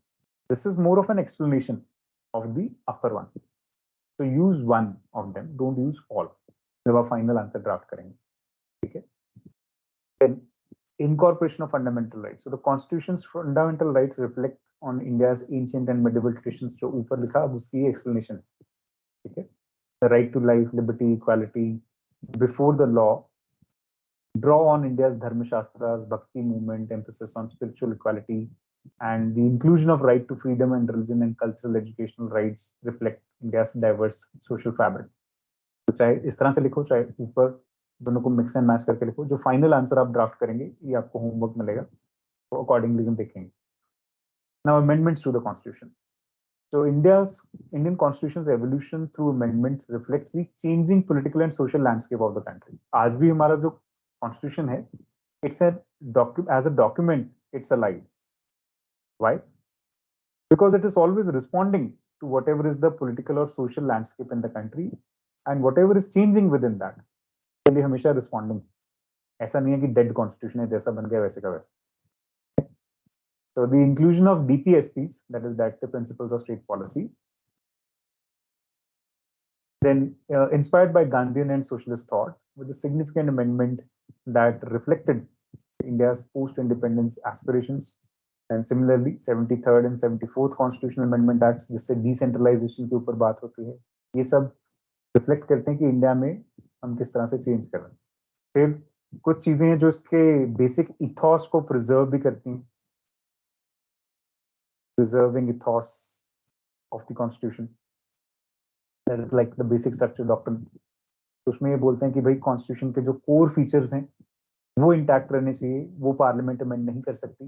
कई बार पार्लियामेंट में because of the nature, short sighted nature of the government of the day, even if it is in majority, it can go on to challenge the core features like democracy, for example, or the parliamentary democracy that we have. तो वो नहीं होना चाहिए change. Basics static रहेंगे, जैसे हैं वैसे रहेंगे. Then judicial review as a principle, ये भी अपने आप में एक मेन फीचर ऑफ कॉन्स्टिट्यूशन है. तो ये हेल्प करता है इंडिया के कॉन्स्टिट्यूशनल इथॉस को प्रिजर्व करने. एथिक्स और इथॉस, ये दो वर्ड्स यूज होते हैं. Ethos means what is going on now in terms of social desirability, in terms of how the things should be now. Ethics is how the things should be in future. Okay. Then the historical underpinnings of Indian Constitution reflect India's diverse social and political experiences. Constitution draws on India's indigenous tradition, colonial experience and Western political thought, and have evolved through amendments to reflect changing aspirations and challenges. Despite this, Constitution remains a living document reflecting on India's democratic and pluralistic ethos. The Indian Constitution, next question, is in a significant sense a cosmopolitan constitution. Elucidate. Cosmopolitanism का idea क्या है? सब चीजें जैसे हम बोलते हैं one one की लकड़ी इकट्ठी हो रखी है, so everything coming together. Okay, so yes, that's very much a fact in India also, because if you look at it, India में भी बहुत सारी डाइवर्सिटी है जिसको इकट्ठा किया गया है कॉन्स्टिट्यूशन के अंदर, अलग अलग चीजों से सोर्स की गई है ना. So you see, cosmopolitanism is the idea of universalism which believes that all humanity, regardless of political and socialist or social affiliations, are citizens of a single community. So Indian Constitution can be called a cosmopolitan constitution because it echoes the ideas of universalism and is not considered by narrow political reality of the or constrained by the narrow political reality of the time of its formation. ऐसा नहीं है कि हम एक समय में बंद के रह गए, हमारा कॉन्स्टिट्यूशन इवॉल्विंग है और हम बहुत सारी चीजों से इंस्पिरेशन भी ड्रॉ करते हैं. So in its preamble, the Constitution talks about the principles of liberty, equality, fraternity, which originated during French Revolution. These values naturally cherished by all human beings across the national boundaries for peace and prosperity. तो हमारे ज्यादातर जो constitutional values हैं वो इसी तरह से. Now let's talk about it in a way it is supposed to be. अब ये introduction हो गया. So its values and its jurisprudence have been situated at the major cross currents of global constitutional law. It represented a confluence of many sources and traditions, क्योंकि हमने बहुत सारे constitution से inspire होकर लिखा. For instance, it was profoundly shaped by the system of English common law. Common law कहने का मतलब गवर्नमेंट में काम करने वाले और आम सिविलियंस के लिए एक ही लॉ है. That had effectively been institutionalized in India. ये कहने का कारण क्या है? ब्रिटिश एक्सपीरियंस की वजह से हमारे यहाँ ऑलरेडी इंग्लिश कॉमन लॉ चल ही रहा था, तो उसी के बेसिस पे हमारा आज का कॉन्स्टिट्यूशन भी है. The constitution also bore a deep imprint of the government of India 1935. It borrowed directive principles from the Irish constitution. अब यहाँ पे सिर्फ एग्जांपल्स दें कहाँ से क्या क्या बोरो किया. अमेरिका से कुछ चीजें जैसे जुडिशरी, फंडामेंटल राइट्स, ये सब बोरो करते हैं. In its attempt to amalgamate the best global constitutional practices, constitutional makers borrowed provisions from almost every successful democracy. However, it was criticized that it is a bag of borrowings and a paper scissor work, means cut patch kar diya. But such criticism ignores its transcendental character. Due to its cosmopolitanism rooted in inviolable principles, the Indian Constitution served and continues to serve as an inspirational light to post-colonial countries aspiring for creating a democratic society. जब हमारा constitution बना था ना, तो लोग मजाक करते थे कि ये ज्यादा चलेगा नहीं. How can so many things coexist? Yeah, but it did. So this cosmopolitanism of Indian Constitution is a reflection of ancient Indian belief of Vasudeva Kutumbakam, or the world is a family and humanity is one. So that's how you end any question on Indian Constitution. Okay. That is the reflecting point of Indian Constitution also. आजकल ये phrase government is बहुत use कर रही है, तो आपको भी करनी चाहिए. Okay. Next question to deal with this. The Indian Constitution creates a functional overlap between legislature, executive and judicial. अब ये जो ऊपर आपने Constitution लिखा था, जिसमें वो कह रहे थे कि भाई इनको separation of power जरूरी है, और उसी में हमने ये चीज लिखी थी कि भाई एक क्रिटिसिज्म के तौर पे कि नहीं कहीं कहीं पे हमारे ओवरलैप भी है. अब यहाँ पे हम ये कह रहे हैं कि ये ओवरलैप अपने आप में अच्छा है. It is in fact functional. तो सही ओवरलैप और इसकी वजह से कॉम्प्लेक्सिटी भी आती है, लेकिन इट इज फंक्शनल. उसके बारे में हमने व्यू पॉइंट्स देने हैं, उसको एक्सप्लेन करना है how it is functional. Let's say legislature and executive working together, और sometimes judiciary creating a check और बैलेंस ऑन द लेजिस्लेचर और the executive. So how does that work? You see, democratic countries use the doctrine of separation of powers for avoiding conflict between various organs of government. Of the two models of separation commonly followed, one provides a rigid separation of powers, में tight compartmentalization है, जैसे कि USA, and the second model is Westminster model, जिसमें थोड़ी बहुत overlapping है, loose separation है, जैसे कि ब्रिटेन. तो हमने भी वेस्टमिंस्टर मॉडल से ज्यादा बोरो किया है. हमारी सेपरेशन ऑफ पावर तो है, लेकिन लूज सेपरेशन ऑफ पावर है. तो following provisions of constitution exhibit the functional overlap of different organs of government. तो parliament determines the number of जजेस to be appointed by the supreme court and has the power to remove जजेस of the supreme court and high courts bye impeachment. तो ये functional overlap है, कैसे एक दूसरे को ये वर्कआउट में हेल्प करते हैं. Terms and condition of salaries, including salaries of judges, are subject to legislative control. हालांकि they are charged expenditure, but pass तो फिर भी parliament में हो रहा है. Although the power of legislation is vested in the parliament, executive predominates the legislative process, क्योंकि एक private member bill होता है और एक government bill होता है, तो आमतौर पे वही पास होता है. Through delegated legislation, Parliament empowers the executive to make laws. Delegated legislation का कहने का मतलब होता है बेसिक लॉ बना दिया, अब नीचे के उसके रूल्स रेगुलेशन एडमिनिस्ट्रेशन अपने आप से बना के इंप्लीमेंट कर दे। जैसे मोटर व्हीकल एक्ट आ गया, अब ग्राउंड लेवल पे एसपी ट्रैफिक देख ले कि उसको क्या करना है उसमें। The executive exercises judicial powers under several provisions. For instance, it has the ability, in the name of president, to decide whether a member of House of Parliament has become disqualified to continue as such. तो executive ये decide करता है कि क्या कोई legislature वहां पे रहेगा या नहीं। फॉर एग्जांपल, जब हम बोलते हैं कि प्राइम मिनिस्टर को प्रेसिडेंट इलेक्ट करते हैं और प्राइम मिनिस्टर के कहने पे बाकी सारे काउंसिल ऑफ मिनिस्टर्स को इलेक्ट किया जाता है और उनके कहने पे फिर हटाया भी जा सकता है। बहुत बार हम कैबिनेट रीशफल्स देखते हैं तो उसी के कारण। The executive also staffs administrative tribunals under Article 323, तो वो जुडिशरी में भी काम करते हैं। The Supreme Court held in Keshavananda Bharati case that the power to amend the Constitution under Article 368 did not extend to amend the basic structure. तो एक तरह से legislative extremism के ऊपर, कहने का मतलब बहुत extreme laws बनाने के ऊपर भी जुडिशरी का एक कंट्रोल है। Under the writ of mandamus, the courts command a public official, public body, or a corporation or subordinate courts to perform a particular duty. तो Article 32 में writ jurisdiction है, उसके बेसिस पे क्या कर सकता है। तो ये कुछ एग्जांपल्स हैं।